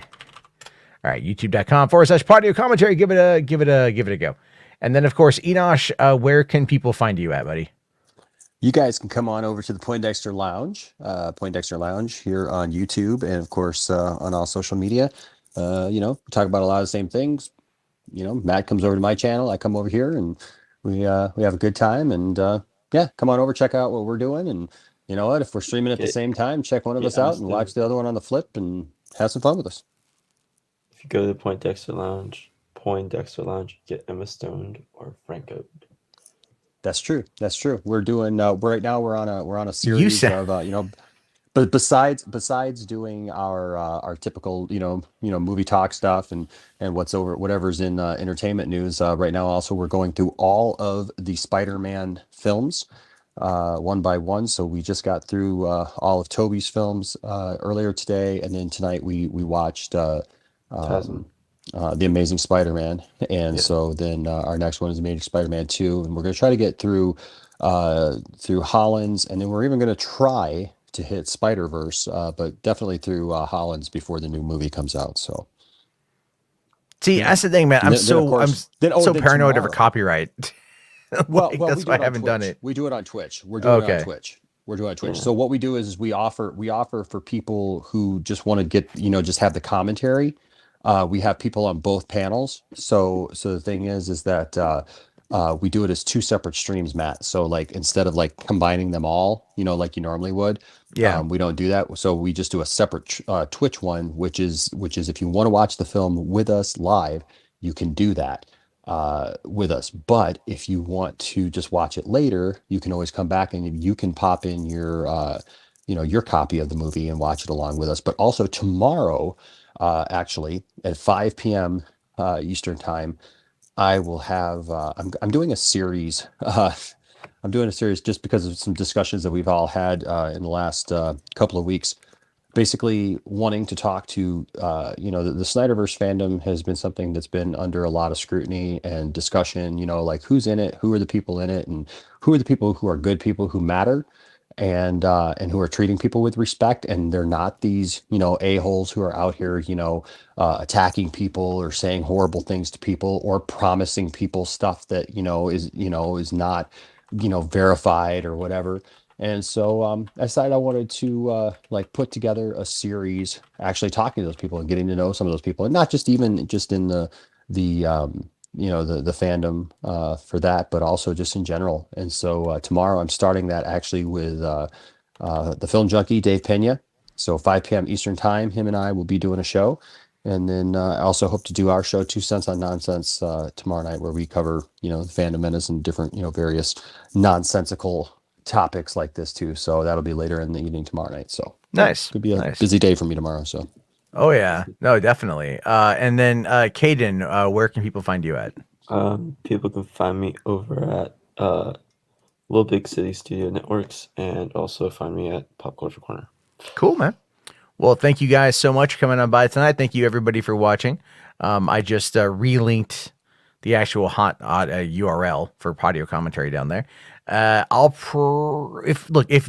need a day off. So if there's no news tomorrow, I won't be on. But Monday night I will be. I want to try to go see Ghostbusters finally if I can. I know I Fingers still haven't crossed. got to see it either. Yeah. Fingers crossed. Yeah, if I could sneak out early enough, go check it out. And then I will. I'll talk to you guys all later. Have yourself a great day. Thank you again so much, and peace. Peace the hell out. If I could find that clip I need. Where's that clip? There's a clip. Okay.